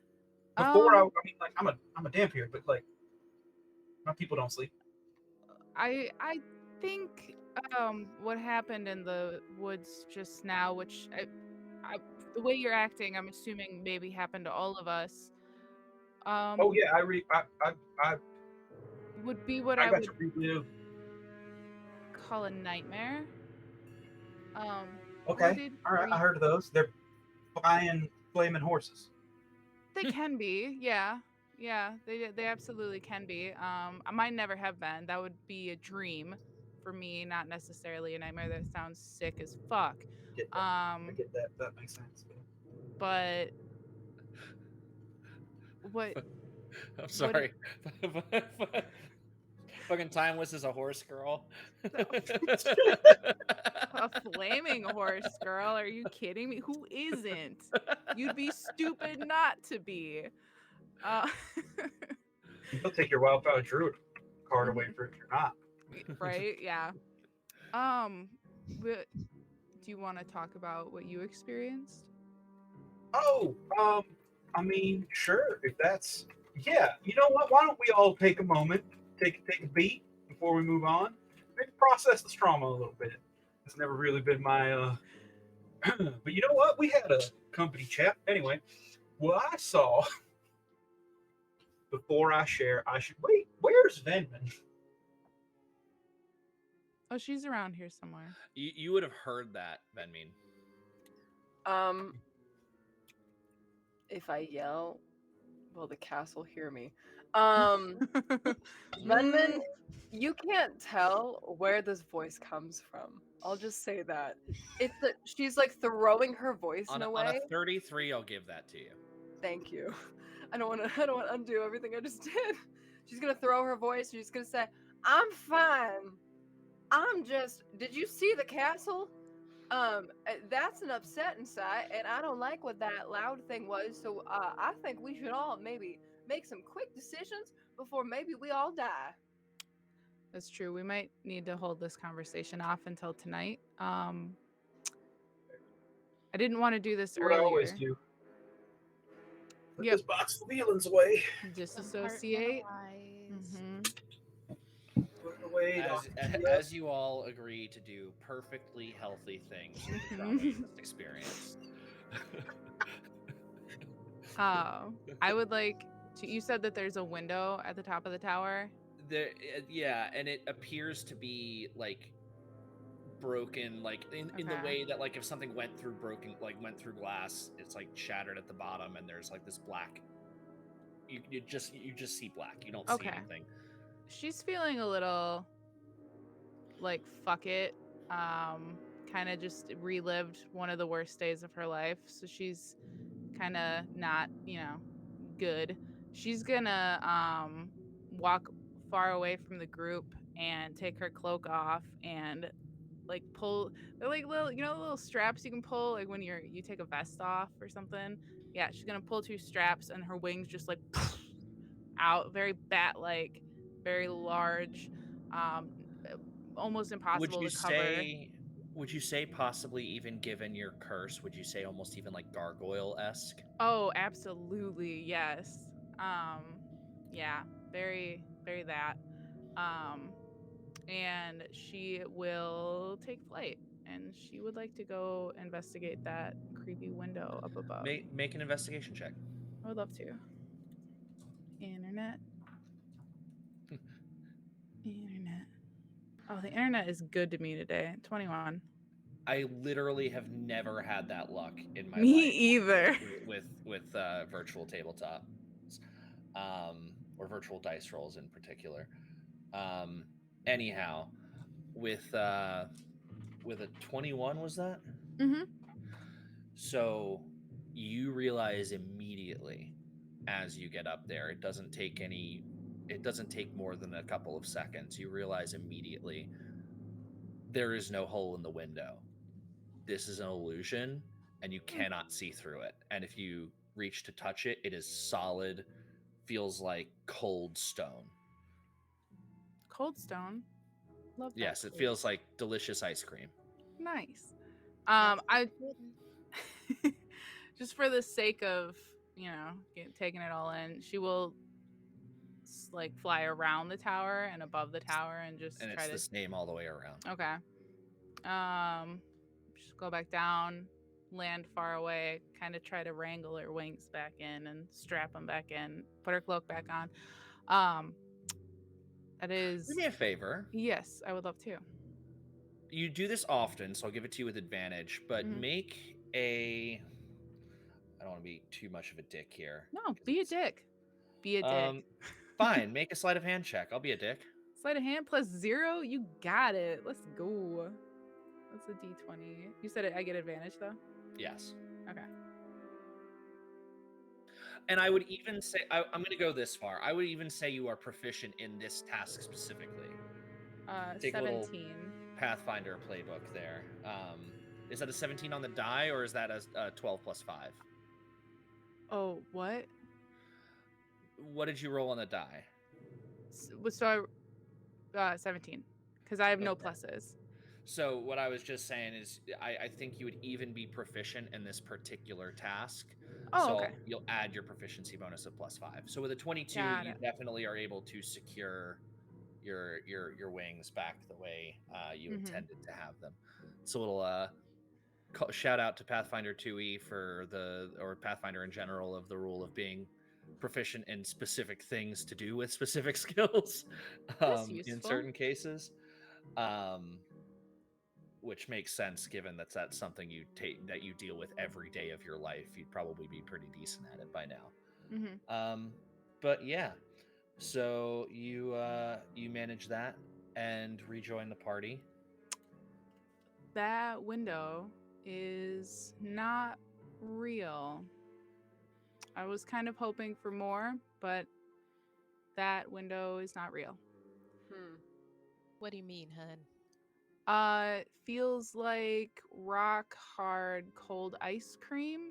Looks like a hole, not a hole. Did it smell like you could eat it? No. Okay. I don't know. I There, don't know there's why. a Just cold ice cream really came to mind when I there's touched a it. neon sign over the archway that you can tell part of it is like out, and it says Cold Stone Creamery on it. No, not canon. Not canon. I think Ben and Katie might actually cut off the stream if I try to make Cold Stone Creamery canon in Oh Mitra. man. It looks like the only way is that menacing door. There is no door. There's no door. It's just you can see Hmm. inside. Tree. You Okay. can see in this. So there's an It's entrance. just There's an just archway. no Yeah. door. Yeah. Okay. It looks like just the menacing archway over there might be the only way in. We do want to go in, right? That was my understanding. Yeah. I mean, don't see much other way forward. What we gotta do.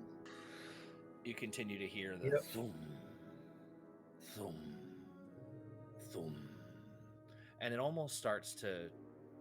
It doesn't seem like it's getting faster or louder, but it does seem like there's almost a little bit of more of a pressure to it, if that makes sense.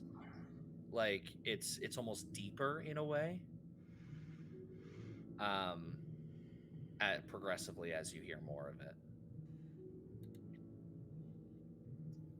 Well, if everybody's up to, pushing on, I think we should probably try to go in. Don't see much else to do, right? Like, there's no other obvious alternative. Like, there's not also a garden I should go check out. No.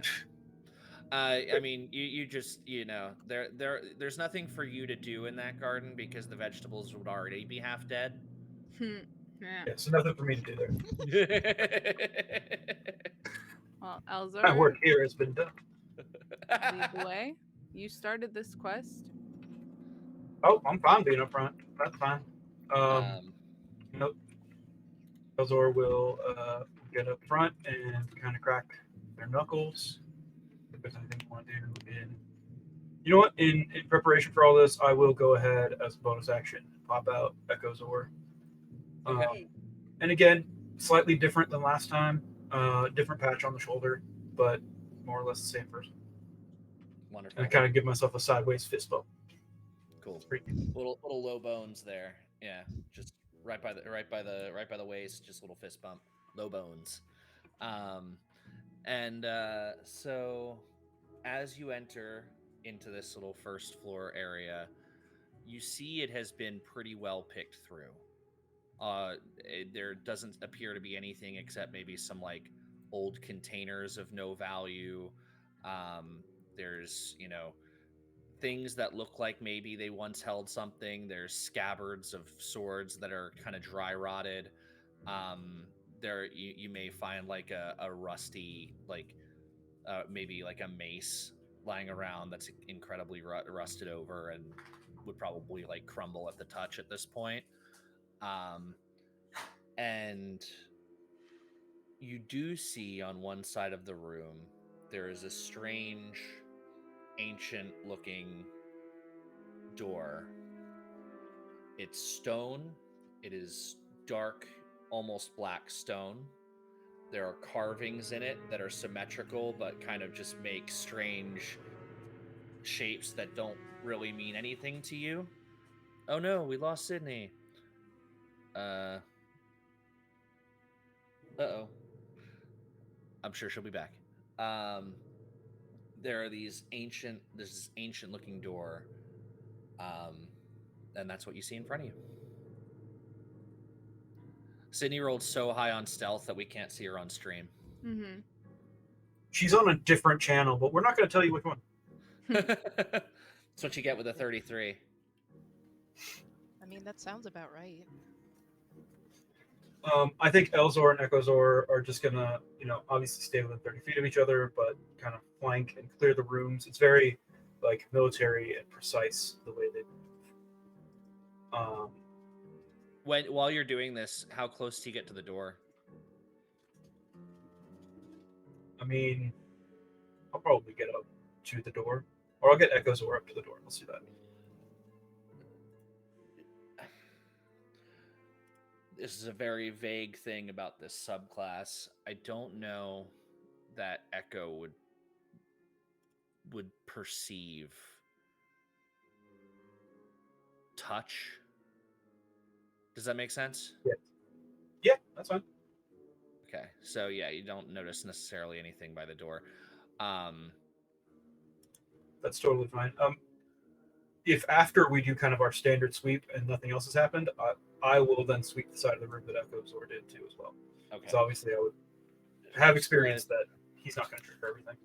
Perfect. As you sweep by the door, it is shocking, maybe not shockingly, but like uncharacteristically cold near this door.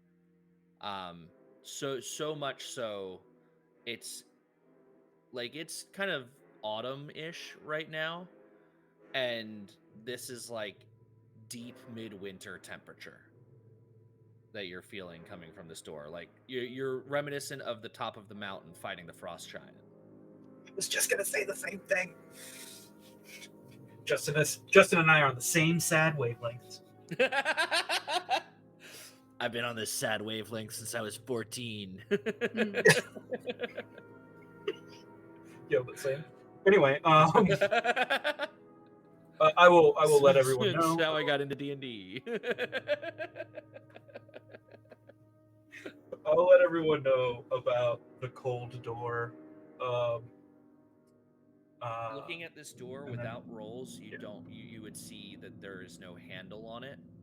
There's a very cold door. But it just looks like a door. Like it doesn't look like an ice door.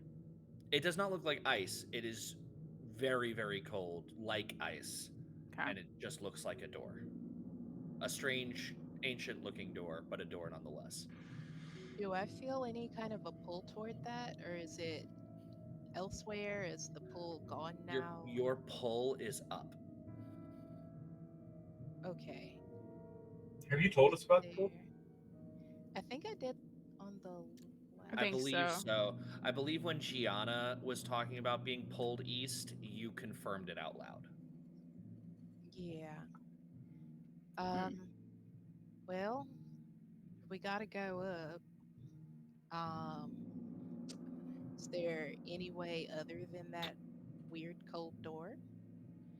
Does not appear to be. All right. Okay, hear me out. People normally say no to this, so I understand. What if we make it a hot door and we just burn it down? I got no problem with that plan. No? Yeah, worth a shot. Why would I?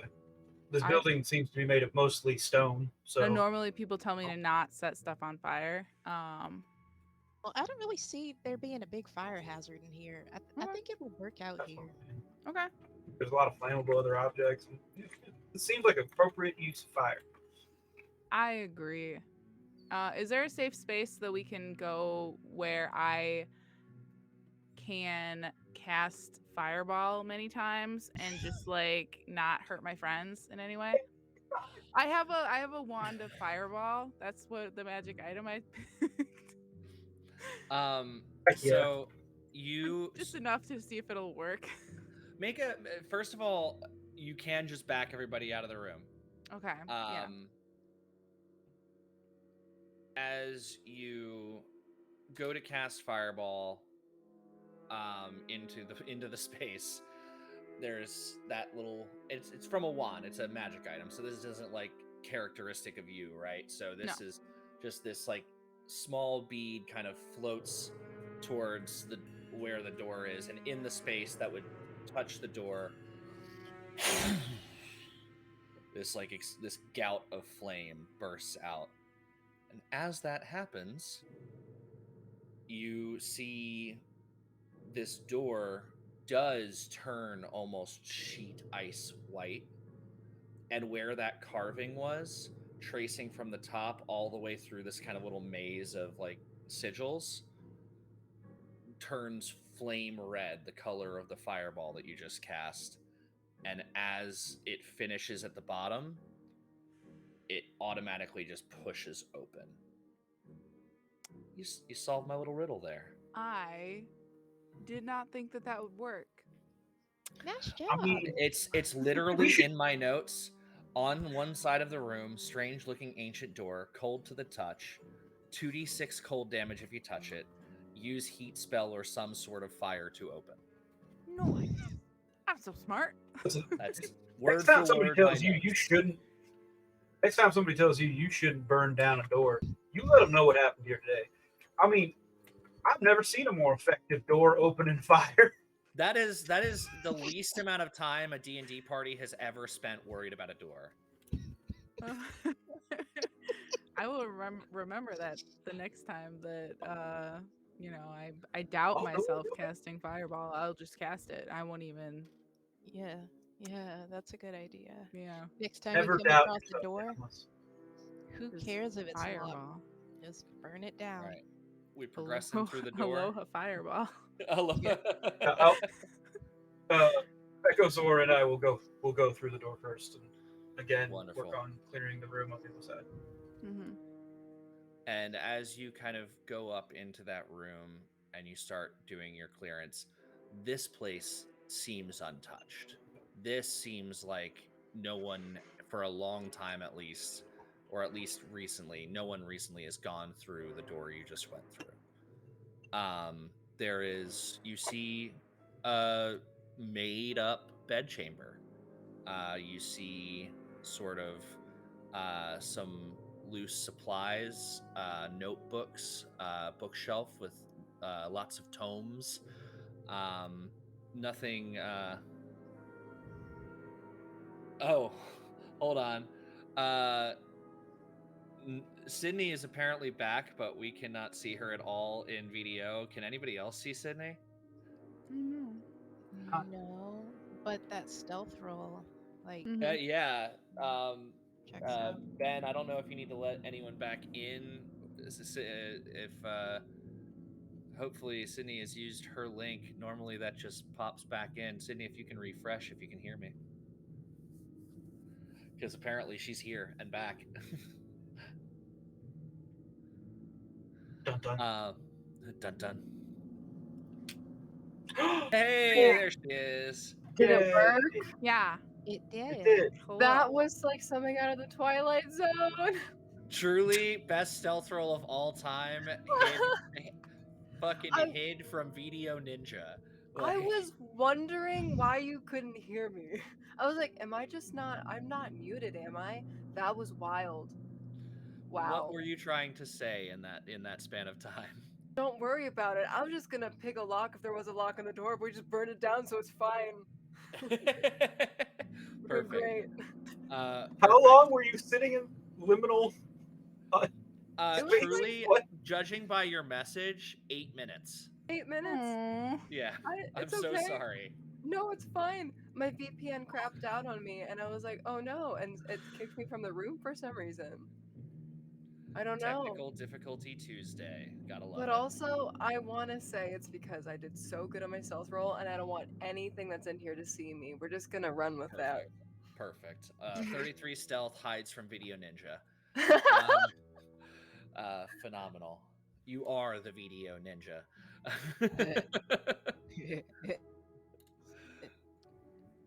All right. So in this second floor, you see kind of similar. Oh, hold on. Oh, okay. Yeah. So you see this. The second floor has a similar looking door, um, and you also see just various personal belongings for someone: robes, cloaks of various kinds. You see some minor spell components, but nothing like terribly interesting. Hmm. But this looks like fresh. Investigation check. Sure. Yay! Yay! No, that wasn't my lab. That's not great. Can I assist?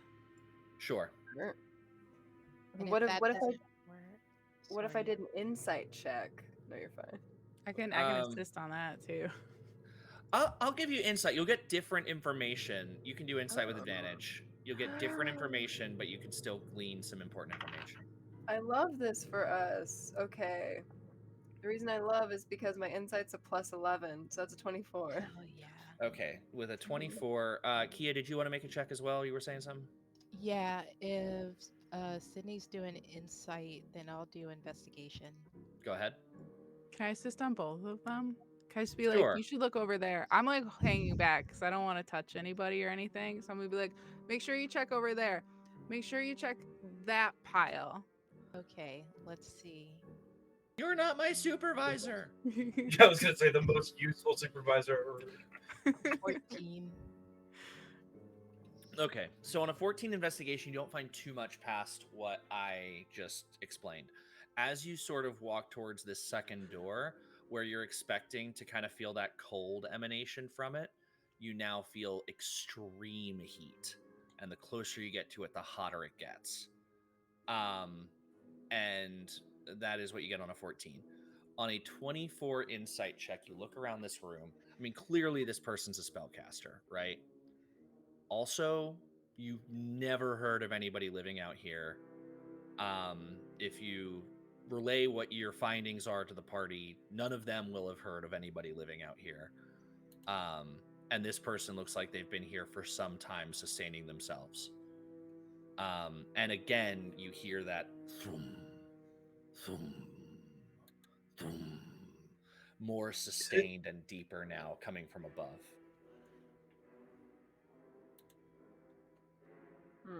Do we see a way up? There's just another door, and Okay. this one is hot. Well, this door's hot, so it's already primed to be burned down.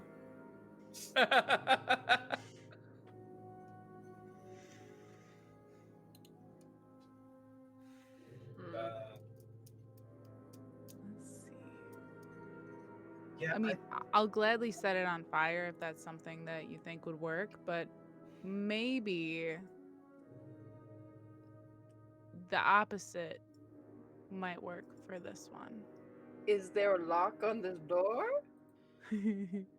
There does not appear to be a lock, a handle, anything. Rats. I'm Oh no. You know what Not. I'm gonna do? Do we have 10 minutes? Mm-hmm. Great. I'm gonna paint a tunnel through this wall.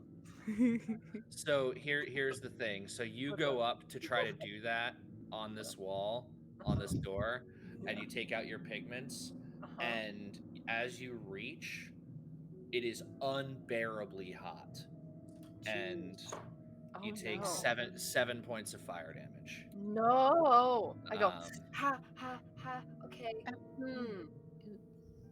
Anybody got ice? Yeah, yeah. I can fix you up. Come on over here. Help. Okay. Puzzle. Door hot. Do not touch. Don't touch the door. It's very Hmm. upsetting if you touch the door. Does anyone got any ice powers or something? I does not on a 24 insight.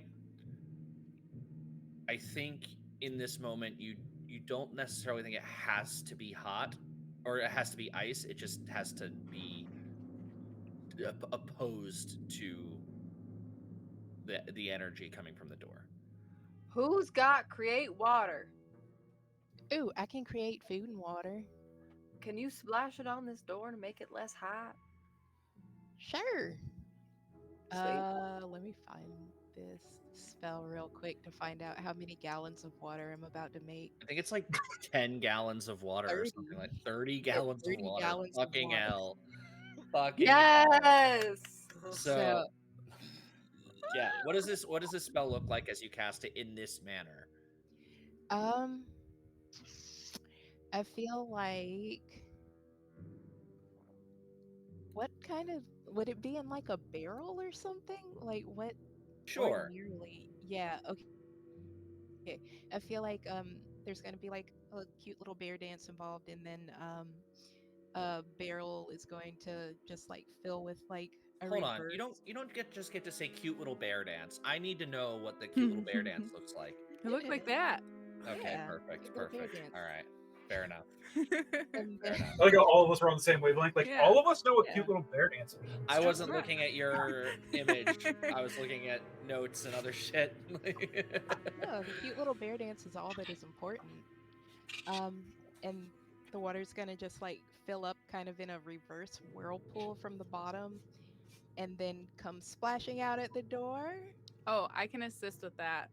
Like Avatar: The Last Airbender, I will use shape water, and I will.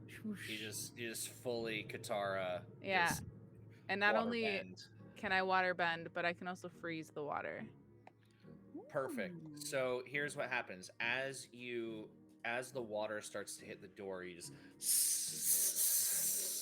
the steam comes off of the door, but then you freeze it all to the door, and you see kind of slowly the ice melts and starts seeping into the cracks where that kind of filigree is.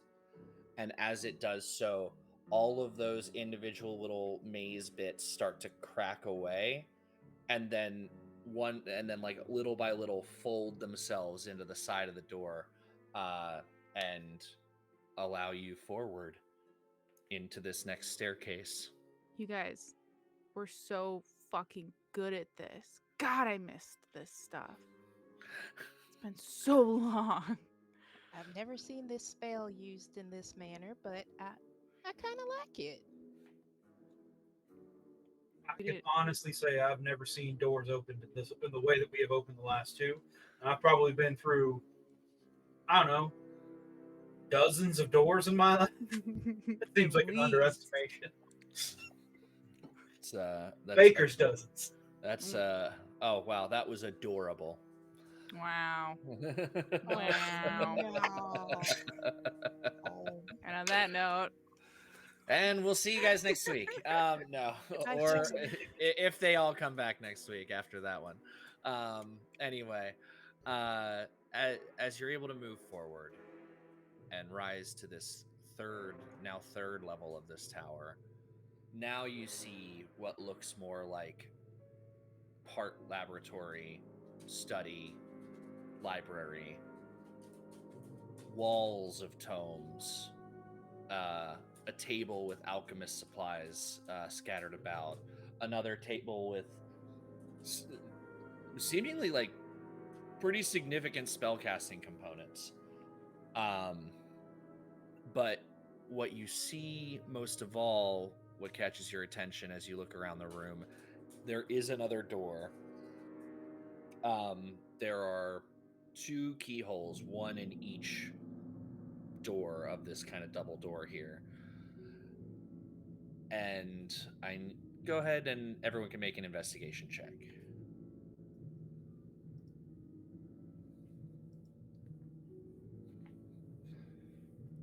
I think that's the best roll of the night for me at 13. Oh. I got Yikes. 11. 2. Yikes. 3. Oof. 2 becomes a 3. I got both of those. I got a 23. The computer Ooh. gods have Got been both of kind to those. me Oh my today. god. Thank God some. I truly, the last time I used digital dice, it's literally been years because of this. The last time I used digital dice, I rolled 1 1 1 2 1 1 20 1 2 1. I remember that sequence. I will never fucking forget it, and I will never forgive D&D Beyond for doing that to me. I will Who's gonna never Like the guy from roll Lost. this well I ever truly again. have not rolled a d20 on digital dice in years because of that. I will only roll damage. Anyway. Susie, I will get you a shirt that says "I'm gonna roll it on the internet." I'm gonna roll it on the internet. Oh man, I'm gonna roll They it on see the me internet. rolling. Anyway, so you're all looking around at this like random supply stuff just because it caught your eye because you were looking at some similar stuff early. I love stuff. Strangely, what you don't see is next to this double door, 2 massive stone statues that have like long swords kind of facing down, almost like think of like on some chessboards that are more detailed, like the knight holding the sword facing down. And you as you see this, Timeless, with a 23, you also see in the hilt of each of these swords looks like the hand, like kind of the handle of, or the tip, the end of a key sticking out of both. Hmm. And then you also see 2 keyholes in the doors. Hmm. Are they close enough that I can grab each of them at the same time? Yeah. Okay. I would like to do so. So the key, the end of the key is like the Yeah, so like I just don't even have my keys on me, but like yeah, what it's you would attached to the hold whole to turn the sword. key is attached at, like, it seems to be in the hilt of the sword. Okay, so I want to grab each of them and try to pull them up. Does it pull up the whole sword or is it just a key? So you do pull out 2 keys, and as you pull these keys out of the door, you hear a and you see these kind of like flashes of like Oops. arcane power coming from these two stone statues as they begin to animate, and I need Oops. everyone to roll initiative. I flew too close to the door, son. The door, son. The sun door. You had too much success with Uh-huh. doors. 16 for initiative. 4. Yikes. I would like to go last, please. The wild thing is Keeping you with the, almost weren't. 13. All right, we'll just auto roll these guys. They didn't roll great either, but okay. They'll have competition for Oh, the no. lowest initiative. Yeah, they didn't roll great either.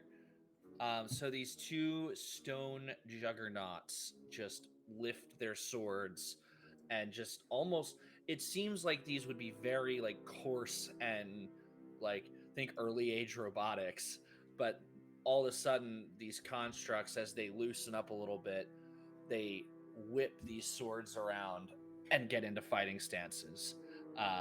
And Elzor, Venmin, you are preoccupied at the moment, looking at some flashy goodies, maybe some of the art on the walls. There's definitely some very nice art here on the walls, but as we get into combat, you are first to act. Got you. All right, so I'm still spooked from earlier. I Sorry. wouldn't have sneak attack, right? Um, you are not surprised. You do have an ally within 5 feet, so you would not have advantage, Okay. but you would have sneak attack if you hit. Hey, let's go. I'm gonna stab. I'm gonna stab real hard. Whichever one is closest to me. I'm just gonna see if I can climb up this thing and just stab it in the neck. Well, And you not have up. a magical weapon, correct? I do. I have Dagger of Venom. Wonderful. It's pretty great. It has only one charge though.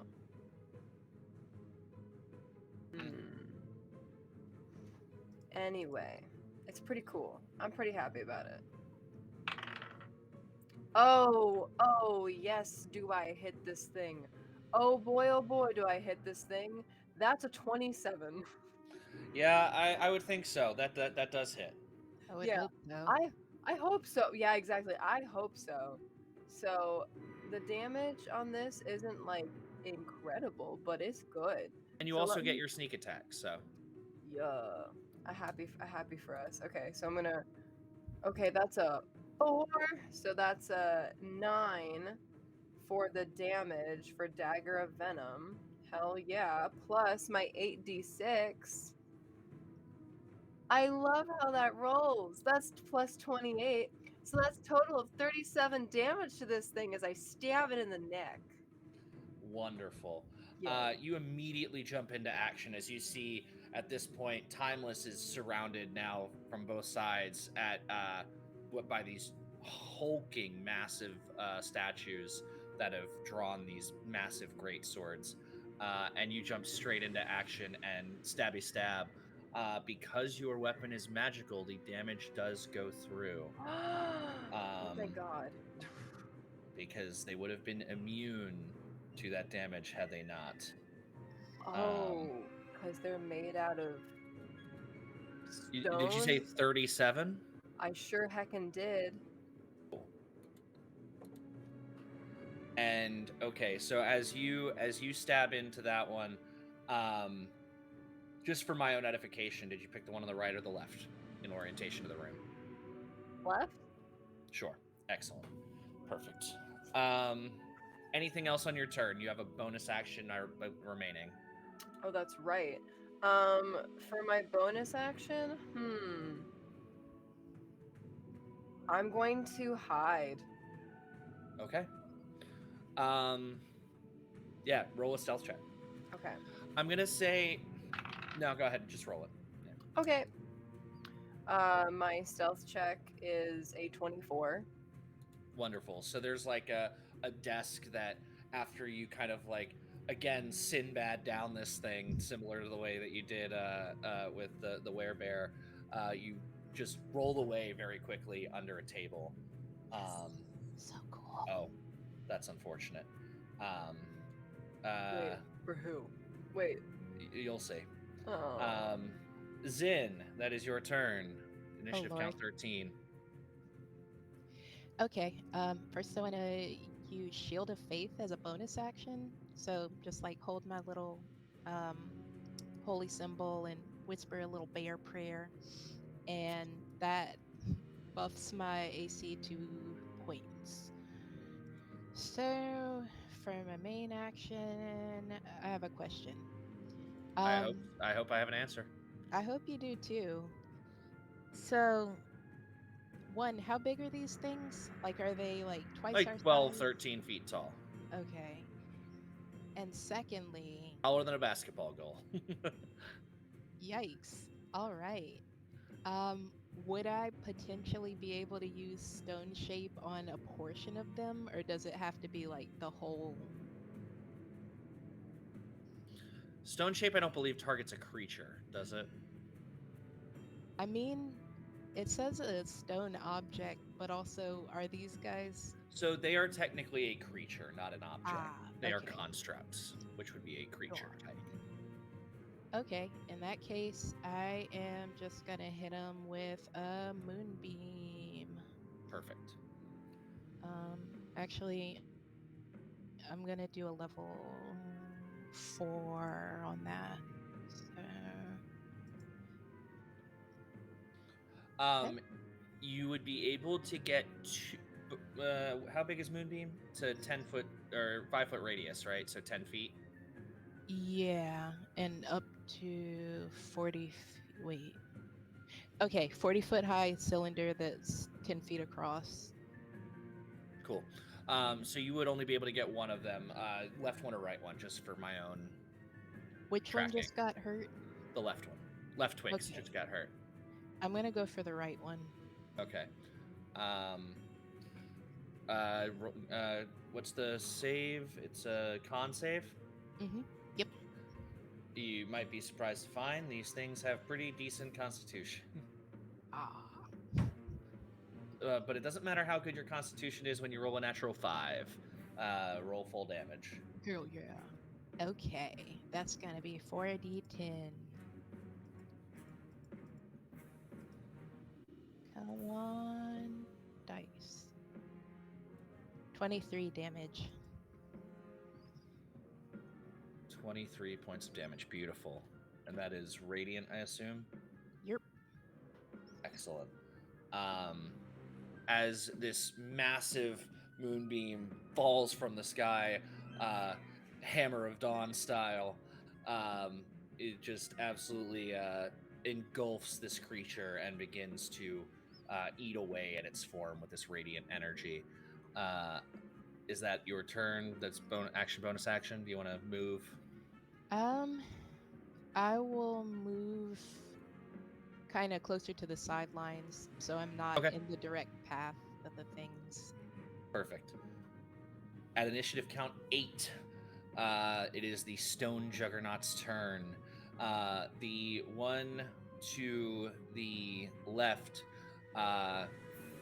will, having just been dragged by this dagger, unfortunately, these things have blind sight at 120 feet. They do not have normal vision, so they do know where you are in this moment, and are able to turn. This one is able to turn, knowing what just hit it, and slash down at you. And it is going to roll an attack.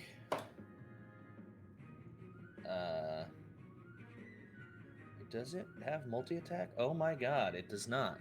That is an 18 on the die, so it's going to hit. But I cannot believe this thing does not have multi-attack. Wild. It does if you say it does. I'm not going to do that. I'm going by the stat block. That is, however, 9, 19, 25 points of bludgeoning damage. And you are knocked prone. Sorry, you make a DC 17 strength save.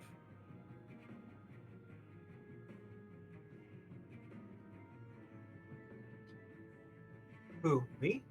No, Venmean. I'm Sorry. sad. Okay. A Yeah, strength save? What the hell? That's a bad call from me. That's an 11. All right, so you take 25 points of bludgeoning damage, and you do fall prone. Somebody help me. I'm past half-life. Help. Oh goodness. And that is going to be his turn. The other one will kind of, it doesn't like turn all the way to you, Venmean, to regard you. but it kind of turns in your direction, and then it focuses in on the creature that triggered it in this form, which of course is timeless, and is going to take a swing at you. That is a 24 to hit. That'll do it. Terrible damage roll. 11, 17 points of bludgeoning damage, and I need a strength saving throw. Now I see why these things don't have multi-attack, because, ooh, bad news bears. 14. That is a fail. You are knocked prone as well at the foot of these things. Cool. That is its turn, though. They're not going to move because they have enemies right in front of them. Elzor, that is your turn. Yeah. All right. Well, I am going to run up on Lefty and try to hit it. Cool. Seems like a thing to do. That'll be a 32 to hit. Just hits. Yeah. No, that very, very much hits. Is that not a nat 20 on a 32 to hit? Holy shit. No. I only have a plus 14 to hit. Anyway, 16 points of magical bludgeoning damage. Insignia of claws, gotta love it. Also the tattoo. Yeah. But yes, punch it, and then as a bonus action, try to grapple it.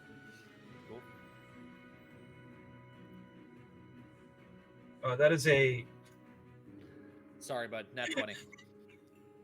Natural 1 for an 18 on my grapple. It's a nat 20 for a 30. Yeah. Okay.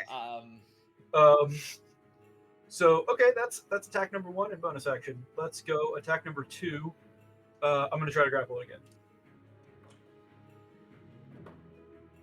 That is 24.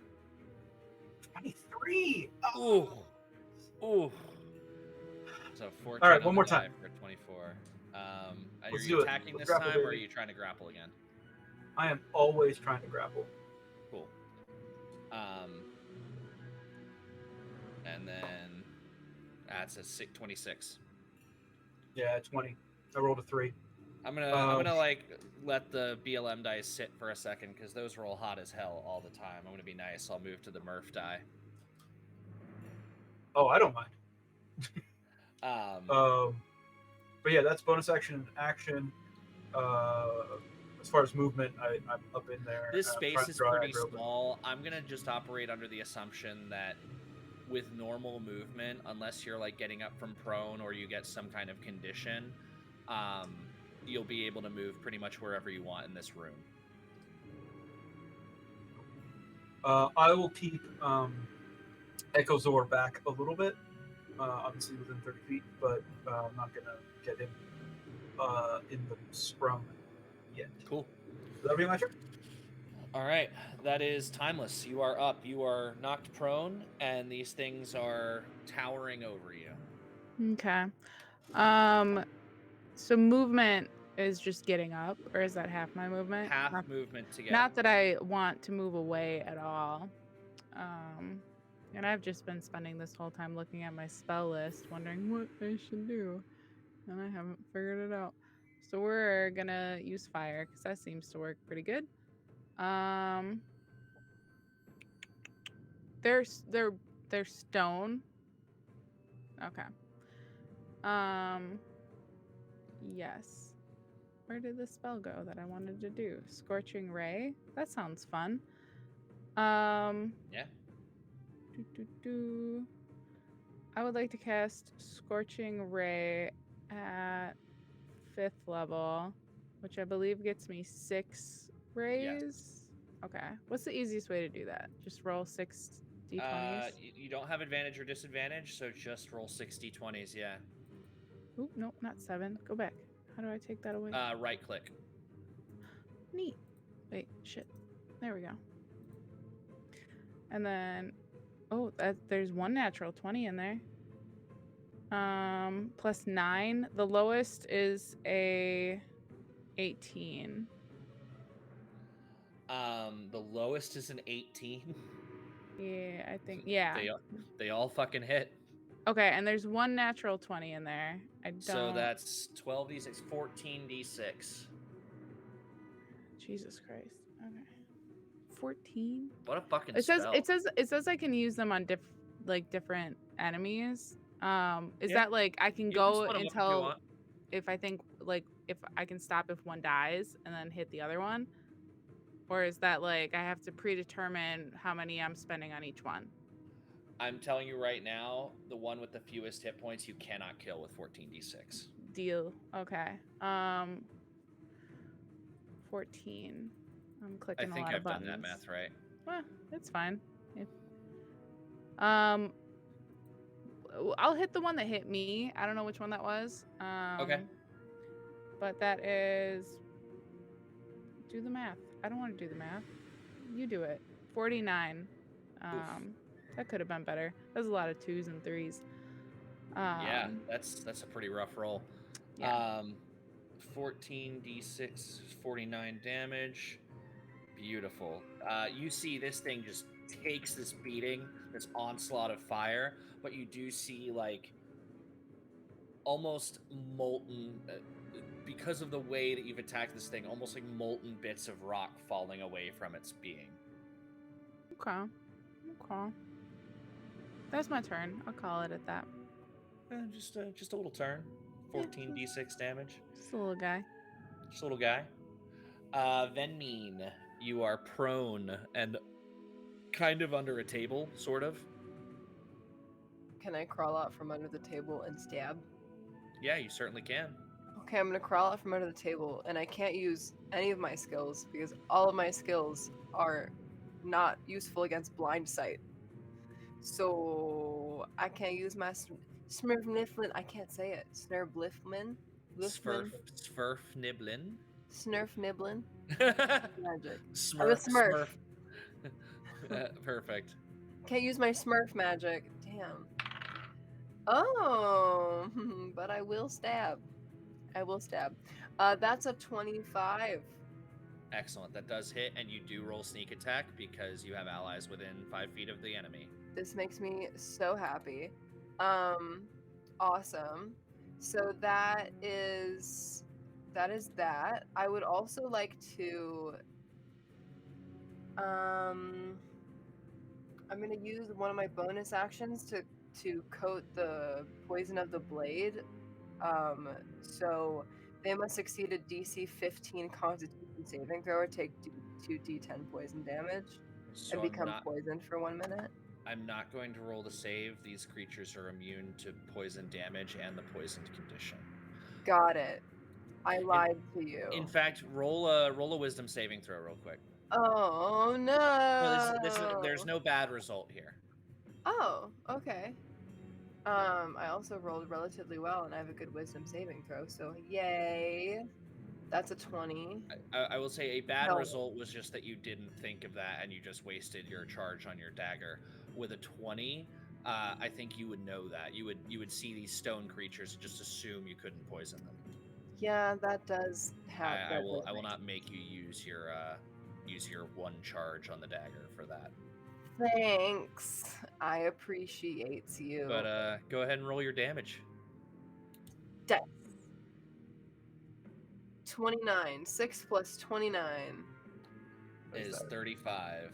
35 damage as I scurry out from under the table and stab it in the ankle. I'm assuming you do the same one that just hit you that you had already hit. Oh, heck yeah. Cool. Oh, it has a very nice amount of hit points right now. How dare you? The new bloody condition. Yeah, I truly, I think that is like a little tiny bit under where it goes to half health and is bloodied. It's not far off though. Nice. It is in fact, if there were blood, it would be Eid. And that is going to be Zin. You see these creatures, they are taking a beating, but so are your friends. Okay, first question. Has that one on the right moved out of the moonbeam? It has not. It will start its turn there, and yeah, these are not like super sentient creatures or anything. So Cool. 16 on the die for a 21. I assume that saves, but I think Moonbeam Yeah, does half damage. it does. I'll check that real No, quick. it does. We were just doing this last night on Okay, ASD. so hold up. I'm gonna roll damage for that real fast. Moonbeam. A moonbeam. All right. Oh, do two, 1d. No, do I Mhm. do two and then divide? That's not right. It'd be 40, Yeah. 10, and then just half the damage. Oh, right. I forgot I did it at a You higher roll level. full damage and then just divide it by 2. Yep. Okay, let's try that again. So that's 32. It takes That's 16 points 16 of points damage. of radiant damage. Oh my god. I'm taking a fucking picture of this. Please Um, do. can't use that phone because it'll turn off the music. I am truly, for this setup to work, I'm using 2 phones and 2 laptops. Double trouble on technical difficulty Tuesdays. I will post that to the Discord chat later. It's amusing, at least for Okay, me, because I'm a child. You aren't we all? Um, I have another question. How far away is Vinmean from know. me? I mean, easily reachable with your movement. Okay, I'm gonna easily reach. I'm gonna go over there. For my bonus action, I would like to pop out my spider bear arms. I'm gonna grab Vinmean and I am going to use what is this shit called? Channel Divinity Twilight Sanctuary as my action. So we get a Fuck yeah. sphere of twilight emanating from me. It's centered on me, has a 30-foot radius, is filled with dim light, moves with me, lasts for 1 minute, and Vinmean, you would get 1d6 plus 12 temporary hit points. So let me roll it real quick. Here's a d6, and oh, you get 14 temporary hit points, bud. I appreciate you so much. That's what I appreciate about you so much. And There go we ahead, roll damage for your for the astral self stuff popping out. Oh, I hadn't even thought I think about it's like that. I It's think it's like, just a roll of your martial arts die. yeah, and I can use wisdom or strength, but they're both the same. So, 2d4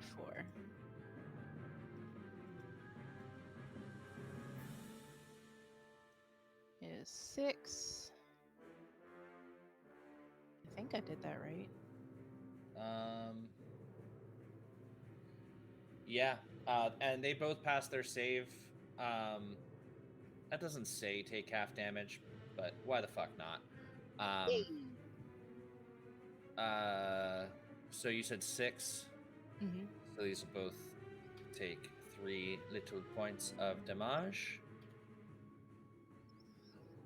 But you have your astral arms out and you have delivered some much needed temp HP to your friend. I invite you all to remember that temp HP does not stack. So if you have temp HP and you gain new temp HP, you keep the higher number, whether it's the new one or the current one. Just so we get that out of the way. It is now the Juggernaut's turn. One is going to swing down at Elzor with this giant great sword. 13 plus 10 is 23. Hits. All right. Ooh, baby. 22. Is that a 9 or that's a 9? So 31 plus 6 is 37 points of damage. 37 points hurt. make a DC 17 strength save, please. Strength. Good. Anything over a 5. Come on. Yeah, 25. Perfect. You are not knocked prone.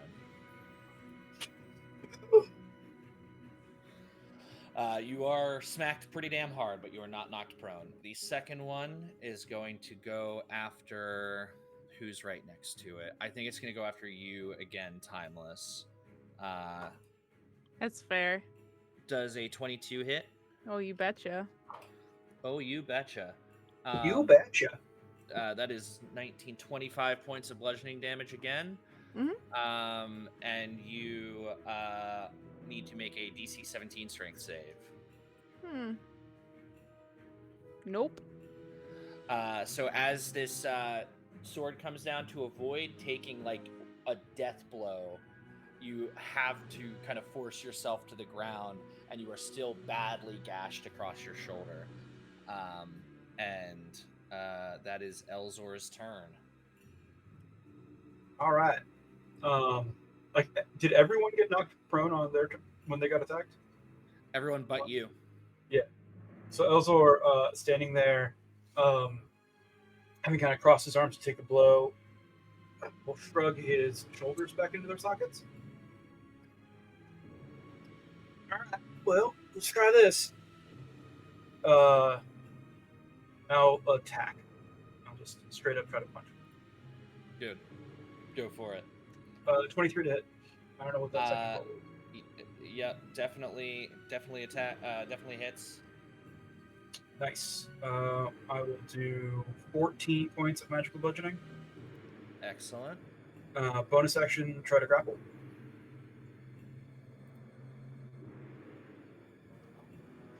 21. I'm so sorry, dude. I'm rolling so hot. That's a 28. I'm rolling my grapple check. I have a plus 17 to grapple. Like, you. It's all good. It's all good. I got plenty of attacks. I'm gonna go ahead and punch again. That's a natural 19 for a 33 to hit. That'll definitely do it. Third attack. How are the 13 rest points of my damage? Yeah, 13. How's the rest of my party looking? Such as life? Okay. Yeah, I mean, nobody's bloodied, it looks like. All right, fair enough. In that case, I will take my third attack to grapple again, or to try to grapple again. All right, there we go. 30. I know you got a plus 10. All I need you to do is not roll a nat 20, man. That is a 10 on the die for a 20. So you have effectively grappled this creature. This one won't come across the room to attack you. This one is mine. Action surge. Perfect. Thank you. Love it. I will go ahead and try to pin this one. I'm not knocking it down, but I'm gonna try to restrain it. Cool. It's just another grapple check. All right, 34 this time. I think we're gonna. The way I typically do this is re-roll, because I got a 14 for or 20. No, sorry, I got a. Oh wait, no, you said 34. You say 24 or 34? 34. Oh, never mind. That's a 24. So yeah, you restrain this creature. Okay, great. Now that it's restrained and has disadvantage on things, and I have disadvantage on things because I'm also restrained, I will take my last two attacks from the position of my Echolore. I don't know why. Nice. Echozor is going to jump in and has advantage on these two attacks to this restrained creature. Yeah. So the first one's going to be a 32 to hit. Yeah, that'll do it.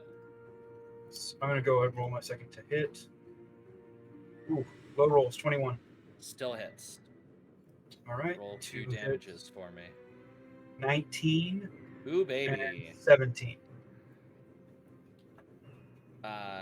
This thing is on death's door. It is crumbling in your hands. But I'll, as I'm doing all this, with my, I don't know, boxing. Yeah, I feel like he's a boxer. I should be like, all right, everybody, I'm gonna try to pin him down right here. You get to the other side of the room so he can't hit you. And then we got to deal with the other one too. Shit, that'll be my turn.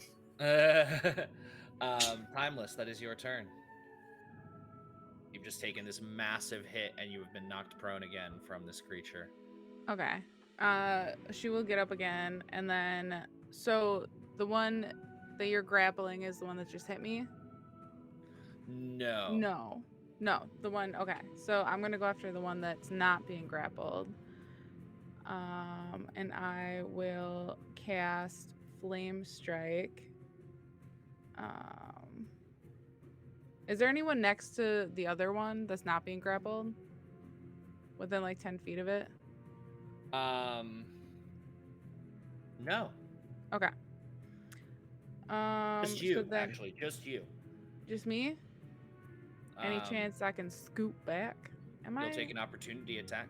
Yeah. Let's see.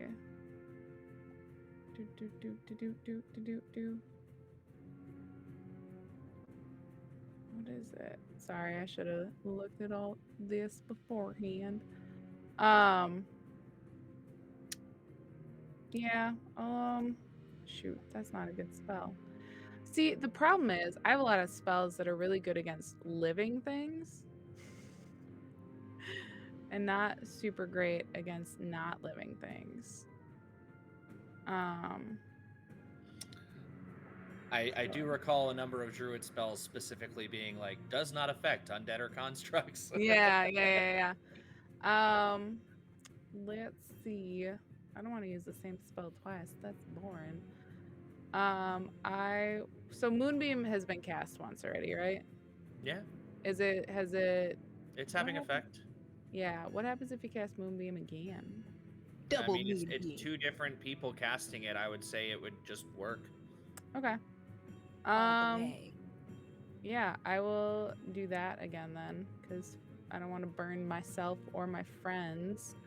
That would be bad. All right, so you're gonna knock it down on that same one. Yeah. Perfect. Con save. That's a shout out to the 2 crew for a 7. I imagine your DC is a little higher than that. It is, yes. Okay. So that is casted at level 5. I think that's 5d10. That's what the internet is telling me. I'm gonna believe it. So that's 34 damage. Yikes. So that's your action for Moonbeam? Correct. Yeah. You have a bonus action and half your movement remaining. Okay. Neither of those are super useful right now, so I will just call that as my turn. All right. Venmeen, you see the one that had attacked you is looking incredibly rough, very fragile in the hands of your pal Elzor. And the other one is now currently in 2 moonbeams, count them, 2 moonbeams, and is not having a good time either, but is definitely hardier than the one closest to you.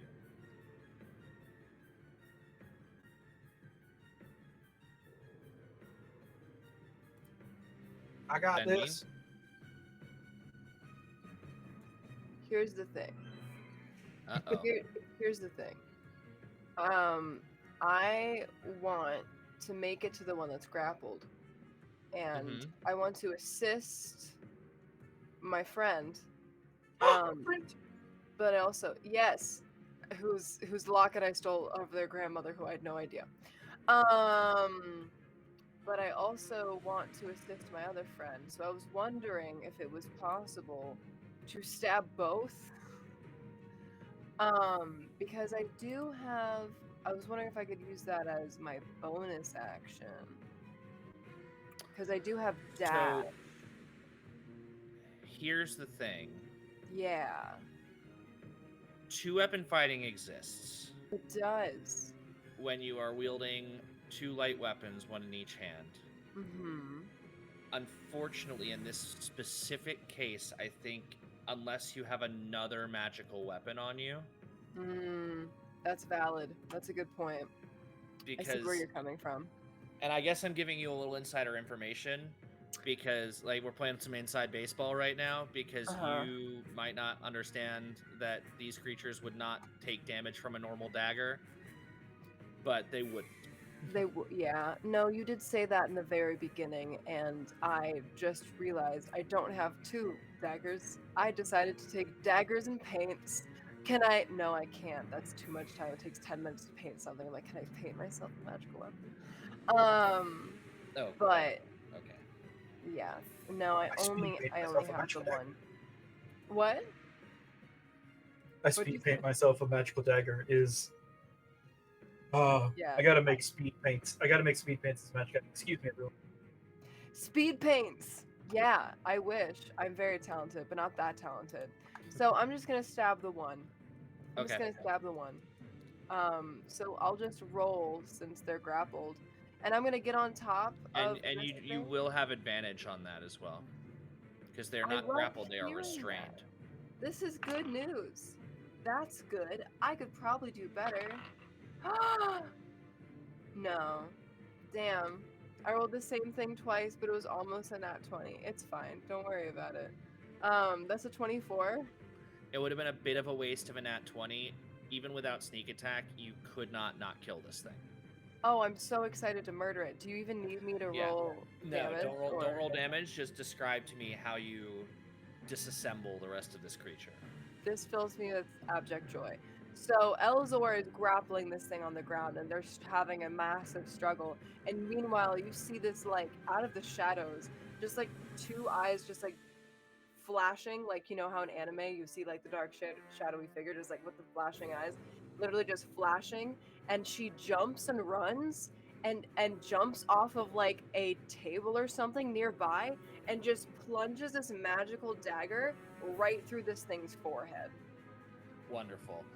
You see almost this like arcane marking on its forehead, and you aim for it. And as you stab into it, the whole thing, Elzor, you feel it go limp in your arms. It is disanimated, disenchanted, whatever you'd so choose. That is Venmean Humple. This will be Zin Zorwin Fallwalker. Okay. So, Moonbeam's still going, right? Still in this. Yes. And it hasn't moved. You don't need to use your action to move it. Okay. Everything's So, hunky dory. Can I hit it with a mace of warning? Sure. Mace of warning. That's important. Good. Yeah. Hit it. No, I can't.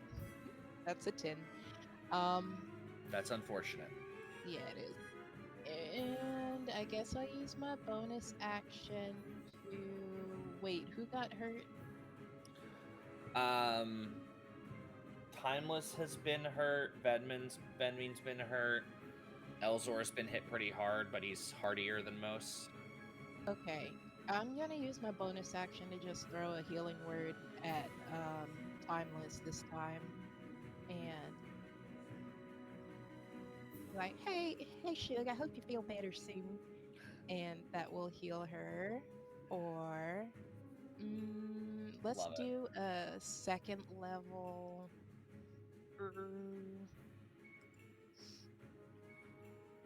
Okay, as 2d4 plus 3.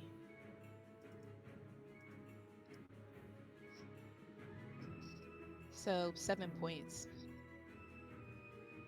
All right. That is your go. The first stone juggernaut is dead.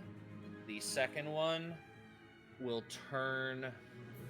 I'm going to roll here a d4. You're all pretty, or three of you are pretty much right up on it, so I'll roll a little d6 for a d3 here. A 1 or a 2 is going to be Venmean. A 3 or a 4 is going to be Elzor, and a 5 or a 6 is going to be Timeless. That is a 4, so that is going to go towards Elzor. That is, holy shit, that is a 13. Does a 13 hit? No. Sorry. Wonderful. So this thing slashes down at you, but instead connects with whatever remains of the torso of its partner guardian, Oh, and partner. that's not what I meant. Yeah, but I um, but it smashes down and does not penetrate through the remainder of this stone. Um, and that's really all it can do. Um, yeah, Moonbeam. Is it starting its turn in it the does start its moonbeam? turn in the moonbeam. That will pass. So roll your damage, and I'll cut it in half. Oh, It I has need to two roll two of them. moonbeams. It will pass both, so both of you roll damage, and I'll take half of each. Okay, so I got a 19. That's So gonna be that's what? a 9. Yeah.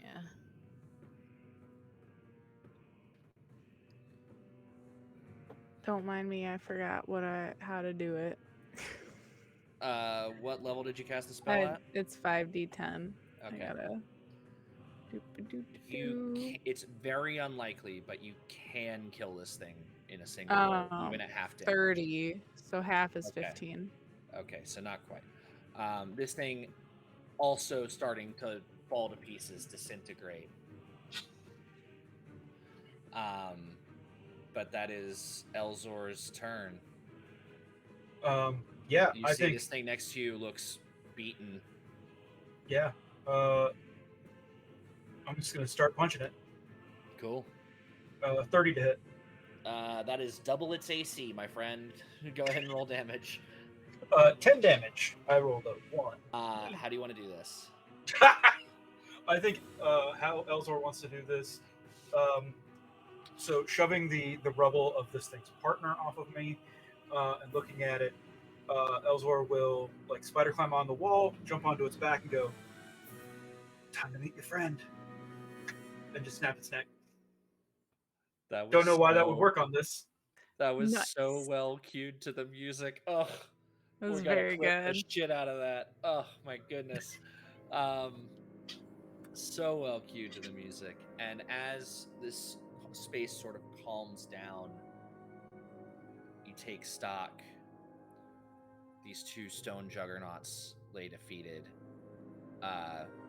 Timeless, you still have in your hands these two keys, and you see these two keyholes as this continued pulsing, this thum, thum, thum, continues to get deeper and deeper and begins to grow louder and louder and louder, as that is where we will end this week's session. Ooh, spooky. She's like, you guys, I'm really sorry. I think that was my fault. Anywho, Oh man. thank you for joining us again this week.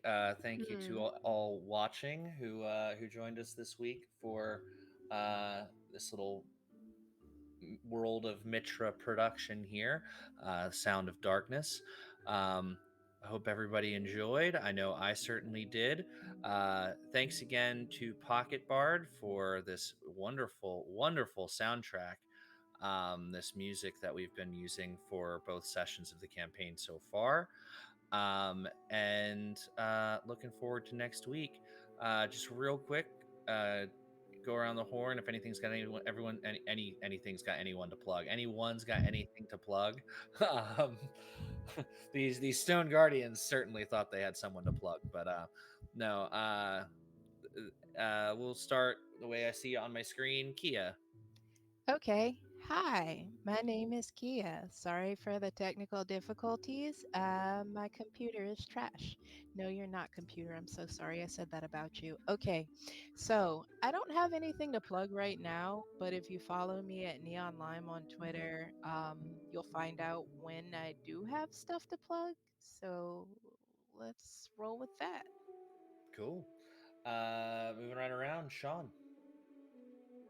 Hey everybody, I'm Sean Banerjee. I am going to be on Amateurish Productions for the rest of July for on Tuesdays, as well as two Tuesdays in August. More details coming soon.